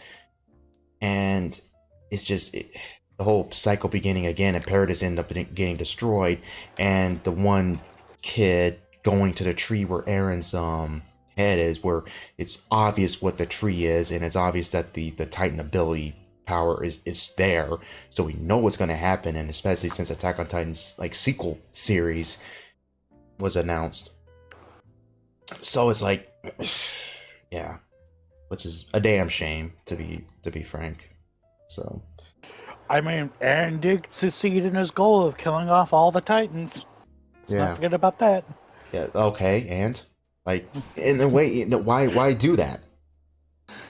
if he saw what, like, exactly, like, see, there are like legitimate problems with it. It's like, oh, we'll eradicate Titan ability power, and Paradis was left defenseless because of it. Everyone, like, a good God knows how many people died because of it. I mean, they're French people. Who cares? The fuck? I'm joking. Okay. Alright, let's check chat. Alright. Fucking kick. Story ban, blah blah blah. Berserk be considered grimdark? Yes and no. I've had this discussion before. I would consider more so a dark fantasy that ends up turning into a high fantasy. Because like, if, let's say, like, I wouldn't say after Black Swordsman, I would say like after like Conviction, like up to that point you can say is grimdark, considering what happens in those arcs. What about Golden Age? Golden Age, considering how it ends, technically can be considered grimdark as well. Technically, I mean, considering the Eclipse, the Eclipse really makes it go, yeah, like this. And that's when it switched over from grimdark to grim fantasy, in my honest opinion. Grim dark fantasy is a genre, Vincent. What are you talking about? Yeah.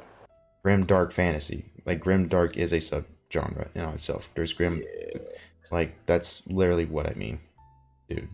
It just turned into dark fantasy. It went from grim dark to dark fantasy to high fantasy. That's basically kind of what I'm trying to say here.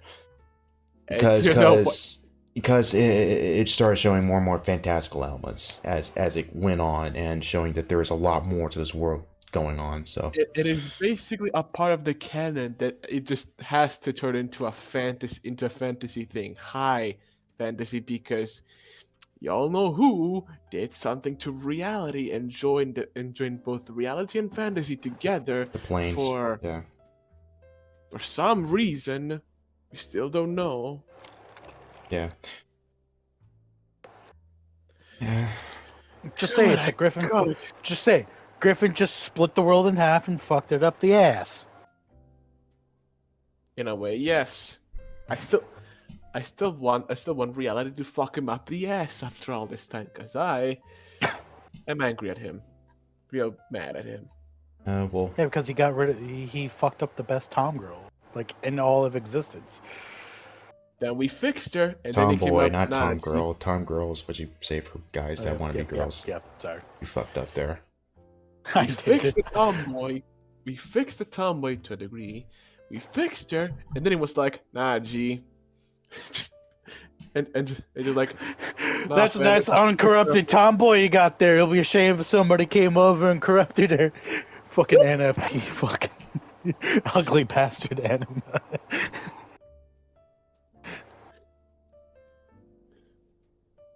I still can't believe how I still don't know what the hell Guts is up to. Like, I know he got absolutely mind broken after his main thing basically did nothing to Griffith. It did nothing. Yeah, the Dragon Slayer did nothing, and yeah, there's a possibility that. And this is a very good point throughout this series, is that perception is a big thing that matters, and because Guts saw Griffith like basically as a god, he wasn't able to touch him, just take out a piece of his hair, but Rickard was able to slap him, so he just saw him as his comrade. Like, Tal point this out, other people point this out as well. So, and this is based. Many people theorize that this will play a role to how like Berserk will end and how like Griffith will be defeated.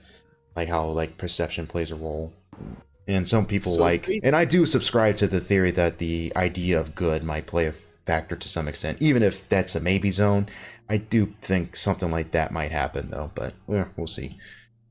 So what you're trying to tell me is that maybe Griffith made himself immortal even more by basically turning himself into basically a messiah-like people perceive him as a messiah type person, as someone who's invincible. So of course he'll be seen as such to so many, and he won't be harmed by them. It's kind of like vampirism, where you have to invite someone into your house and you can't do harm onto them, basically, that type of thing.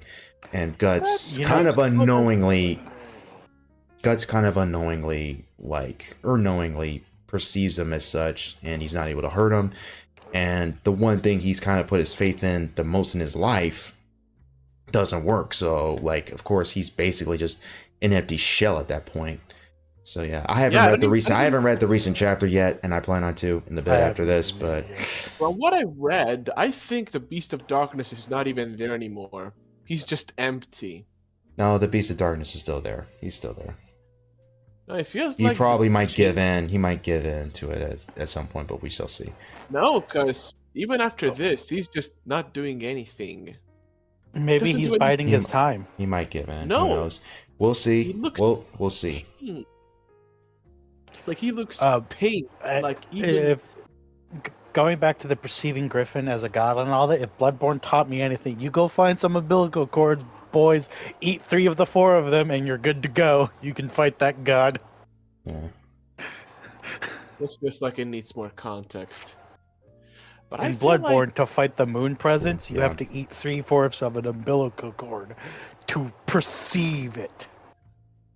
I still feel like no one is gonna actually defeat Griffith. It's just the Moonlight Chalice just finally gonna come out and leave Griffith out as just Femto. I don't know. We'll see. Possibly could just come out as like We'll have to see what happens. We'll have to see what happens. just gotta wait for the next full moon and see what happens. Pretty much. Damn, I remember when people were saying that okay, like, oh, that was just a theory. It was just a theory. Griffith is not Moonlight Child because of one panel where Moon is showing and Griffith's in the same panel, and then it later got revealed that nope, they're the same. Yep. Yeah, reminds me how I went to that con and I bought me the fucking the last collection of manga chapters for Berserk number 41, and yeah, they continue until the last part, and you know, remember the last chapter when it came out? Apparently, the last one that was drew by Miura. Oh yeah, Last Fantasy arc. Or Yeah, Fantasia. the one when Griffith comes back. Yeah. Yeah. When apparently he just describes about the dream and how it just disappears like morning dew, like his tears disappear like morning dew and all that stuff. When he just in front of Guts and Casca, he transforms from the Moonlight Child into Griffith. Yeah. Yeah, that final panel that apparently was the last true panel that Miura did. Reading that back again on the manga that I have, and then just meeting that big page of just Rep Kentaro Miura, that hits bad. That hits here. That's just a bit of mourning here.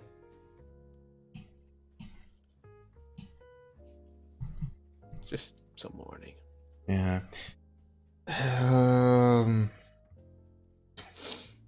I talked about what we wanted. I guess unless you don't want to talk about Blue Eye Samurai again, that was really I don't know.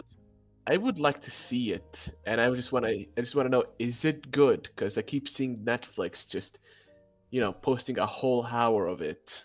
Yeah, I don't know if that's out of like confidence or like no confidence in this series, to be honest, because the entire first episode's on YouTube, which was a shock to me, to be honest. But a whole episode is an hour? Well, the first one is an hour long. The episodes following are 40 minutes. Damn. So that's a lot. Who made this anyway? It was like, I forgot what studio it was. It was actually like a writer married duo that made it, but I forgot what studio made it. Like I wrote it down somewhere. Honestly, I think tomorrow, since now it's kind of latey, it's almost midnight, I might just sit down and watch it all on YouTube, because, I mean... The first episode's on YouTube. I don't think the entire series is on YouTube, so... The rest I'm just gonna fucking pirate it. I think for now I'm just gonna watch the pilot and just, see how my expectation have been met. Because, you see, it's good. I'm gonna take your word for it. Alright.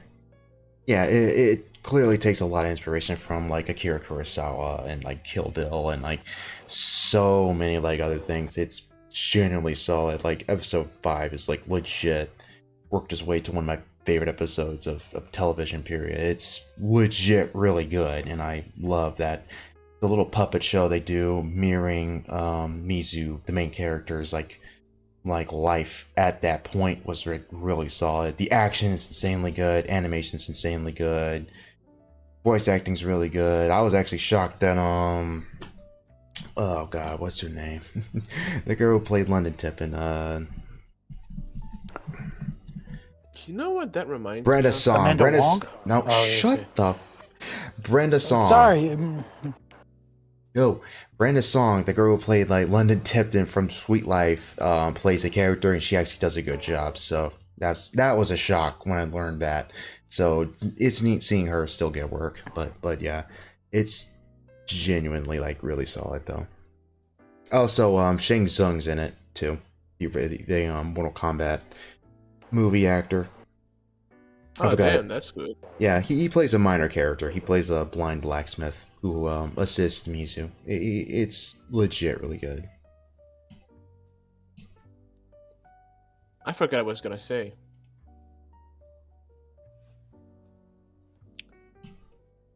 What was I gonna say? I completely forgot. Oh yeah, you guys wanna bring some bitterness in here? You guys seen the new Eddie Shinker 80 trailer Shinkars for the Devil May Cry one. Yeah, I saw that. I saw that. Yeah, I mean, You know this one is the gonna behind the suck. scenes that's what really sucks too, is that he is surrounded by some people who do genuinely have talent. Like, I think the only thing that has bad animation is Castlevania Nocturne. I could barely get through 3 episodes of that piece of shit. But like Castlevania proper has some good animation. The action is really good. It's quite clear the storyboarding is really solid. Like, Death looks fantastic, but the script is just terrible. And I'm pretty much expecting the same thing. I'm expecting the same thing for DMC. Like, Ruben's not playing him, and that's a damn shame. And Yeah, and it's not from the him. looks of the It's story, not done. yeah, like from the looks of things too, I don't know, like from the storyboards, like you see like a person like turn into a demon, stuff like that. So I don't know exactly what they're doing, and knowing them, they're probably going to change a lot from the actual like behind the scenes stuff, and that's some horse You know what's shit. gonna happen? You know what's gonna happen? It's gonna be another DMC from Ninja Theory. It's gonna be That's that. what I said. I'm expecting something of that level. I'm expecting that level of dialogue. I'm going. I'm God, I'm gonna hate this to the next level. It's going to make Dante look like Shakespeare. I swear to God. I swear to. Yeah, no, I swear, this one, that's what's gonna happen. He's gonna swear every second. He's gonna do some cool shit. He's gonna laugh like a fucking man. Because every time I see him in his face, he's always having that. He's gonna have that, that edgy smile on him. That kind of Wasn't works for sh- Dante, though. I won't lie. For DMC3, Wasn't- like on Dante, I don't mind that. Like him having a smile and like him having like fun, I don't mind. But it's just I just know that 80's just gonna make it like worse, because they just do not know how to write characters like that, like at all.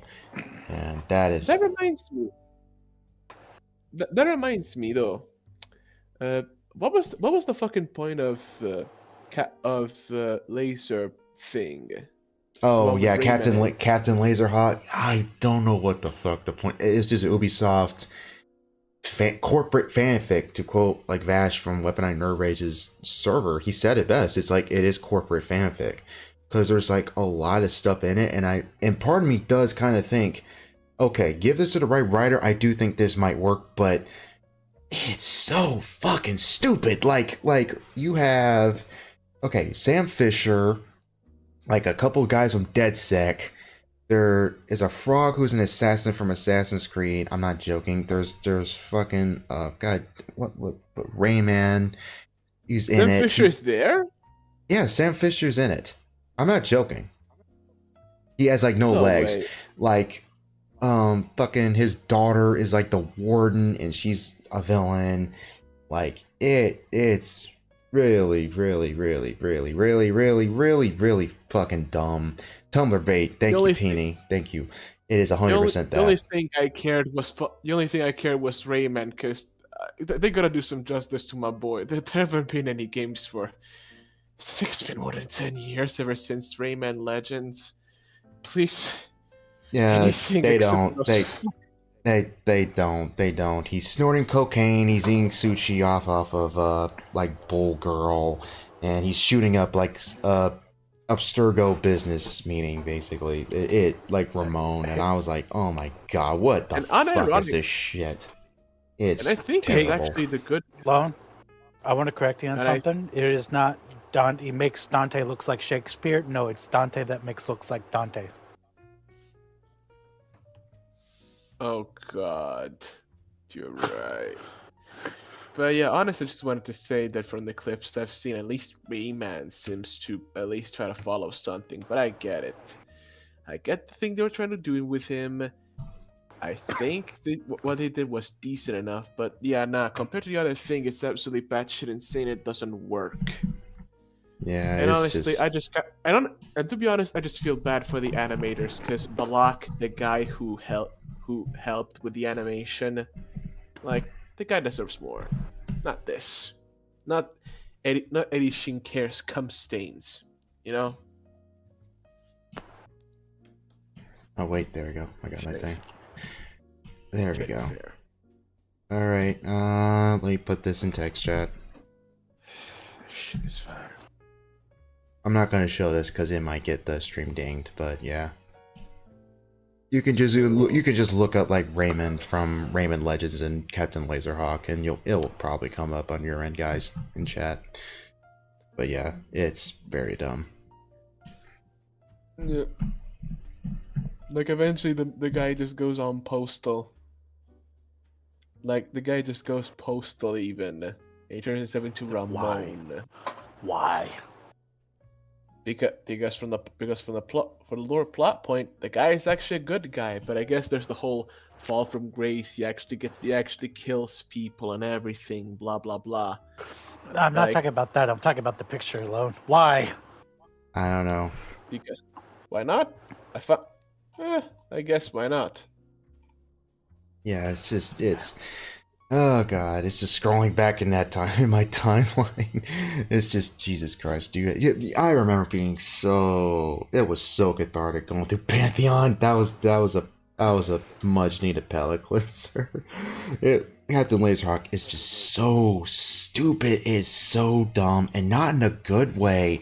It's just edgelord bullshit. Like, the dialogue is terrible. Characters say fuck just so juvenile. It's juvenile. That's the proper word to use. It's The best way to juvenile. describe this is just It's Why? 40-year-olds writing millennial content. yeah. I and don't guess the even best way know to- if that's even correct, to be honest. It's just quirky millennial dialogue. It's what it feels like. That's what it feels like. It's like 80 Shinkar at his 80 Shinkar-ness. It's ridiculous. It's the fucking Life stupid. of Strange of writing. I wouldn't I even can- say that's a disservice of Life is Strange. I think Life is Strange has better dialogue than that piece of shit. I'm not joking. Like, Captain Laserhawk has some really bad dialogue. I'm not joking. It has some of the worst dialogue ever.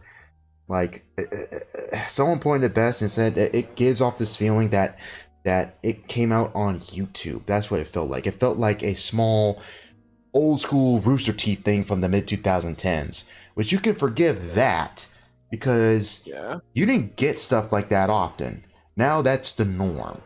So you look at Captain Laserhawk, you're like, okay, this is stupid. And I even said to some people, and I'm like, the Lord and Miller, the writer duo that did like Lego Movie, Lego Batman, 21 Jump Street, right? Good writers. Gave them to that. If you gave them this, I think they can make it work. Yeah. And they I can would make it believe that fun. 100%. It's just they got the worst people working on it. The very concept is very dumb. It's Suicide Squad fucking Ubisoft fanfic crossover. That's what it is. Like, and it's very stupid. Like Jade from Beyond Good and Evil dies. Sam Fisher's daughter is a warden. Like, Raymond's the news anchor. Like, And literally goes postal. so fucking stupid. But yeah, like, yes. So, You know what that reminds me of? Reminding me of Death from Castlevania. You know what that reminds me of? copy little shit. This. It reminds me of Discworld. You guys remember about that series? Well, that's fun. Discworld was fun to read, though. Yeah, and most importantly, the animated series. You know who voiced Death? Who was it? I don't remember. I don't think I watched the animated series. I'm fairly certain it was Lee that Christopher Lee. It was actually Christopher Lee who voiced him. Is it actually Welcome to Discworld. I still always lives rent free the time where he went to like. Oh, it is Chris Lee. Okay, yeah, that is him. Yep, he Oh. voiced Death. Very fitting for this giant old man voicing, the concept of death. And most importantly, I still remember just his back and forth he had with like a Hindu master saying about, basically discussing, the deeper meanings, like why do we forget things? Like, why do we forget things? I don't forget anything. Hold on, I gotta go. I'll be And right back. most importantly, I still remember I saw darkness. It's blue. It's black. It's blue. It's black. It's blue. I've been there. Like that back and forth was impressive. It's real fun yet kind of deep. Yeah. So I really like Discworld. And again, Christopher Lee's in it. Yeah. It's a mark of quality. Yeah. So impressed how they got him there.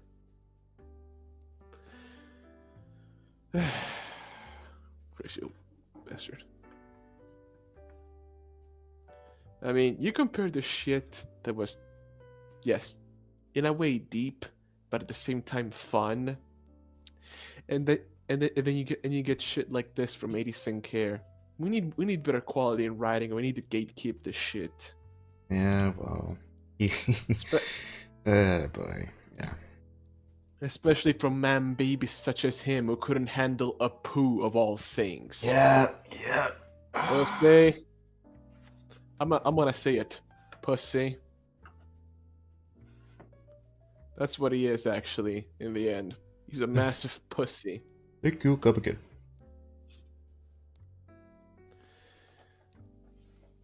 All like the man, like Apu. The only thing this man wanted was make furniture, and have discussion on where to put it in a room. That's the only thing he wanted in life. How was that offensive? No idea. Yeah, of course you wouldn't know from his milky pasty ass LA dwelling bitch ass. Yeah. So yeah, anything else we gotta talk about? Let me check the. Yeah, we might. Like, okay, how much time do we got? Alright, 30 or so minutes, we might cut it by then. Because, like, I got busy, and we don't got that many people here. But, like, I wanted to talk about that with Trench, but I guess talk a bit of it here, but yeah. I guess another thing I gotta talk about maybe. You want to talk about Star Wars Legend? What is it that? The old school EU before Disney got the rights to Star Wars. They discontinued it like around 2013, and it was rebranded as Legends. That's basically what. Now the thing is that I wanted to, well, I might as well say it here, wanted to talk about like the greater lore and what Disney has not even came close to capturing in terms of quality, because there was a ton of Yeah. stories and a ton of like side stuff that happened like I also, in I Legends also that is can, genuinely good, and it actually yeah. is a Let shame. me. And you look at like stuff like Boba Fett and Mandalorian, it's like none of those are nowhere near as good as like Bounty Hunter or any of the Jango Fett or Boba Fett comics that came out many years before either of those shows were even in discussion. And like you compare like the sequel trilogy to not only like the Thrawn trilogy, but also like the series that came out afterwards, or like the like what was it, Heir to the Jedi like series, or any of the other like series Or that came out. nowhere, or nowhere near close to the animated series. You know the one I'm talking about. I wouldn't make the comparison to Clone Wars, but Not Clone Wars, the actual animated series by Genndy Tartakovsky. oh, Tarkovsky's miniseries, right, yeah, Yeah, nothing can reach that basically level of peak. yeah. Like that was part of the multimedia event, and like there was like multiple books and comics that actually tied into each other that Yeah. were canon at a point. Like they were mentioned in other novelizations. Like Revenge of the Sith's novelization mentioned the Battle of Jabim, and the fact that Anakin does have some PTSD from those events, and does mention all the Padawans and all the Jedi that died from those battles because of how massive the war was in scale. And you actually see more and more of that as things go on, as well as the post or OT like era, where people even bring that up to Luke, where like, wait a minute, your father was Anakin. They actually mention certain events and certain battles from the Clone Wars, and it's even elaborated on further, adding more and more to the lore and world. And Legacy of the Force is also another a good example, where it takes place after the Uzong Vong War, and it gave us basically probably my favorite storyline in Legends, and like debatably one of the better ones, is where Jason Solo, Han and Leia's son, well, one of their kids, basically going like full Sith, which is basically like pretty much the obvious template for the Kylo Ren. Kylo Ren. Yeah, they ripped Kylo off from Jason Solo and Revan and a few other characters. That's basically what that's what Ben pretty much is. And yeah, but like it's done way better in Legacy, and it is a damn shame that another series that I really wanted, that I would have loved to have seen, that I know we'll never see, is Sword of the Jedi, which was basically his sister Janna's Solo. Like it was gonna be her series. And it was gonna be focusing on her, and we're gonna have her story told, and that isn't gonna happen, which is a damn shame. Because Yeah, of honestly, Disney buyouts and they and a bunch of shit. they had to pull Ray Palpatine instead of they had to pull Ray Palpatine. She wasn't a fucking Skywalker, you know. She was literally a product of the Emperor, Yeah, Darth we know. Sidious. Yeah. So Yeah, yeah, just apparently that's the bad guys won in the end. The Yeah. Skywalkers are all dead. The Yeah. Sith truly wins. Yeah. Somehow Palpatine returns. Yeah, and like what was it, like Star Wars Legacy, I believe that's what it was called, where it basically is what was his name, Jaden Skywalker, Luke's great grandson, like, and you see like Luke as the Force Ghost, and you actually like have like some really cool stuff happening in that little like mini comic series. And yeah, it's like a lot of that stuff, even like the far like what if stuff, is like better than anything that Disney has made. But Yeah, kind of wanted to, miles better. yeah. That reminds me also of my small pitch of just that Star Wars thing I would make. That was, you know how separatists were a thing. Yeah. Oh yeah. Penny. Yeah. Legacy was with Caden. That's what I'm thinking of. Yeah. Yeah. You're correct. And what about the separatist dude? Oh, simply it's just basically a sheltered kid that got hidden during the more dire days of the Republic Wars, and how not only had he basically creates himself a small army of droids out of simply constantly copying a template, but eventually after coming out of his shell, because it was basically left in a sector where it was basically a trash heap, and he hit the classic thing of salvaging scrap, use What? What are you salvage the talking? What are you scrap. talking about, dude? That's not what the separatists are. What are you talking about? No, it's basically a kid of a separatist that got left in there because, of Oh. course, someone's got to continue the legacy. It was basically got left alone in this to survive on basically an automated system, and basically he kind of proliferated by doing some small trades, give away some droids, you know, do the classic lay low thing, and basically be a complete shut-in by design. Are we 'Cause, are we all gonna forget about that one battle droid that gained sentience and was like, "Oh my God, what are we doing? The Jedi's are the good guys," kind of deal.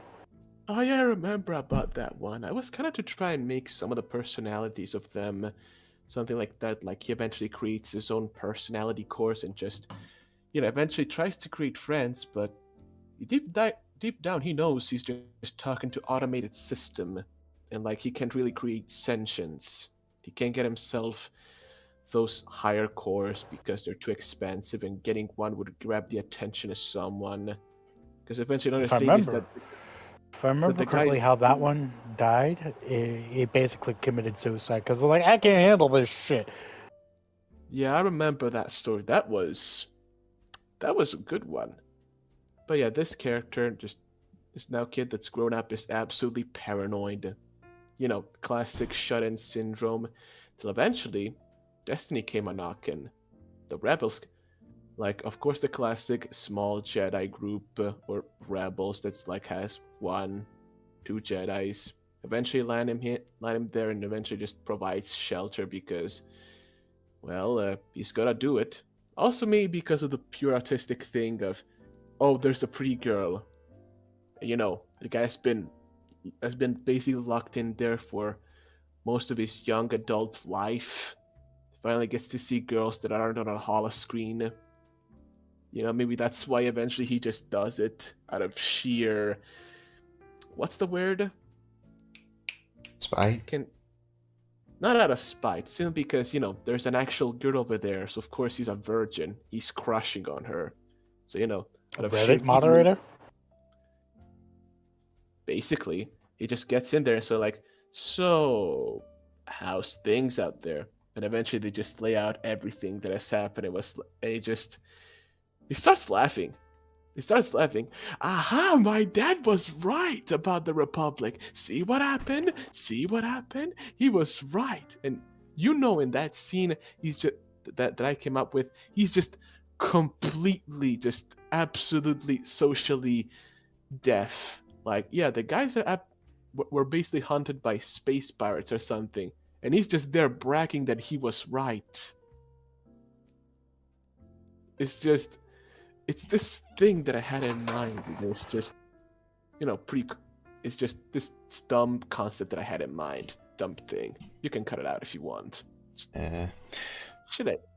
It's kind of fun idea, but it's kind of something simple by itself, not too big. Alright. But I know it's just bringing like the thing of the separatist also into the resistant and also the droids. There's a nice hunk of droids in there because what's a kid gonna do with a lot of droids? But if not starting to making them a lot and possibly experiment with a couple of them.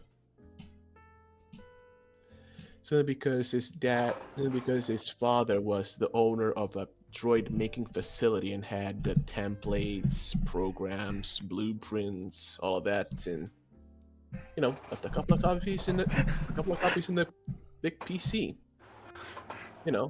For safekeeping in case Oh yeah, I actually survived. I'm gonna come back and pick up the thing I wanted. No, he did. All right. You know, that's sort of legacy kind of stuff. All right. I might close out in a bit. I guess one more thing I might get on the ether is just a funny joke that I actually came up with. Crap. Oh, this is nothing. Okay. It's just a funny joke that I actually had. What was it, like last week or week before? Where I think I said this either in this server or the other server where or Weapon Eye Nerd Rage's server where I think Benoit Blanc from who was played by Daniel Craig of all people honestly was totally miscast. I think Benoit Blanc is an interesting character. It's just he's played by the wrong guy. And Daniel is so obviously British, it just doesn't work. And they should have gotten someone with Matthew McConaughey instead. And I had this really good bit where I don't know if I have the energy for it, so it might be botched, but I'm going to try to do it anyway. Where I cannot take Benoit Blanc that seriously because Daniel Craig and his god-awful, obvious fake Kentucky accent is like whenever he's not doing a British accent, it's so obviously fake. There are a few British actors, well, not a few, actually there's a good number of British actors that can do a good accent, American accent, or a derivative accent. Like Hugh Laurie? Hugh Laurie, shit. Tom Holland to an extent, Andrew Lincoln, Robert Pattinson, Idris Elba, like a lot of them can actually do a good job. It's just with Daniel, it's just so obviously fake. Like, Benedict Cumberbatch is also one, and he's a good actor, but his accent in Doctor Strange is very fake. You can kind of tell. You can kind of tell it's a very American accent, and you can tell it's kind of, like I remember listening to it to the first time when I was watching, and I was like, he kind of sounds like Hugh Laurie. He kind of sounds like House. That drew me off. But with Benoit Blanc, it's just how it sounds. It sounds incredibly bad to me, and also the fact that he does have a husband. He is canonically gay, so I just couldn't help but go, "Oh my god, you're just making this too easy, Ryan." And I had this good bit where I was like, "No, I need to talk to my husband. Now, I know you don't like the grape jelly, but it feels good, okay? You get the corn jelly, it gives me a rash, alright?" Like, that's what I'm thinking of every time when I hear him talk. It's like, yes, you did, yes, you are, but I spoke in the car about the hole in the center of this donut. Now, what you did that night filled that hole perfectly. A donut hole and a donut hole. But we must look a little closer. So we have a donut hole. There's a smaller donut with its own hole, and our donut is not a hole at all. And I'm like, God, his voice is just, it doesn't work. I'm sorry. Right. I'm sorry I botched it. I'm just tired. It was legit funny. I'm telling you, we were dying in the car. It was legit funny. It's like, I got the Smuckers, okay? I got the good jelly. Now bend the fuck over, okay? Shut the fuck up. I guess there it is, but why so? Don't mind me. Yeah, but Ryan Johnson cannot write whodunits. Yeah, I guess that's there I go. Matthew McConaughey legit could have worked better, honestly. But yeah. I guess that's my stance on that. I guess that's a rant for another day. Anything else anyone wants to say before I close this out?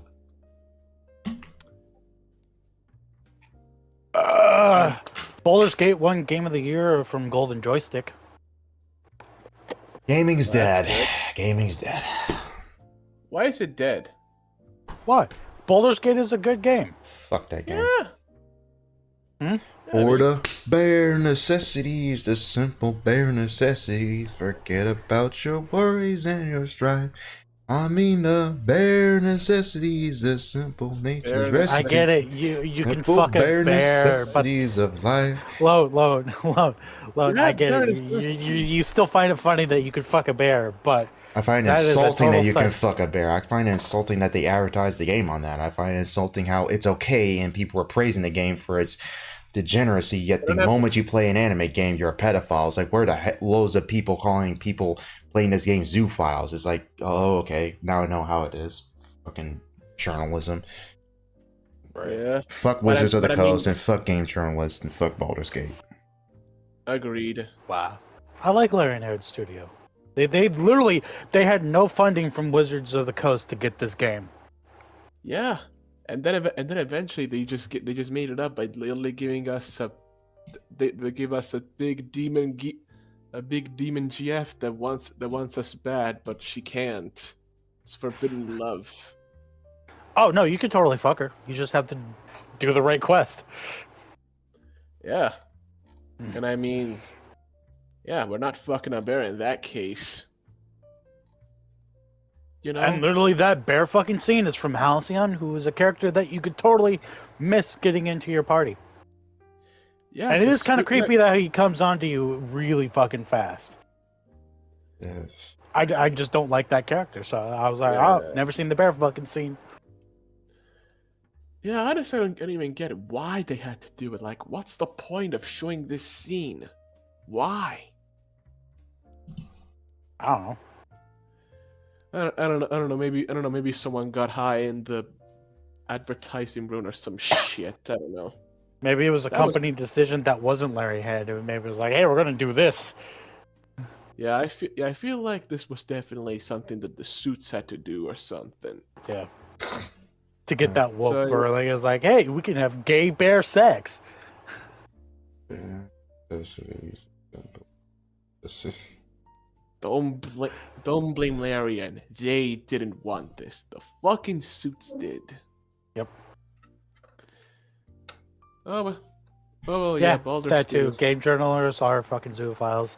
They're also pedophiles. They're also fucking hebophiles. They're also fucking what other files do we got? Game journalists are fart hoffers. me too. I want to be like you. I want to walk like you. All right. Just Sure you remember, do. the game journalists love Rick and Morty because it's funny pickle joke. All right. Pickle Rick. I'm Pickle Ree. Goodbye. Good luck and good riddance. Bye. On that note, we leave. Good night, everyone. Good night, everybody.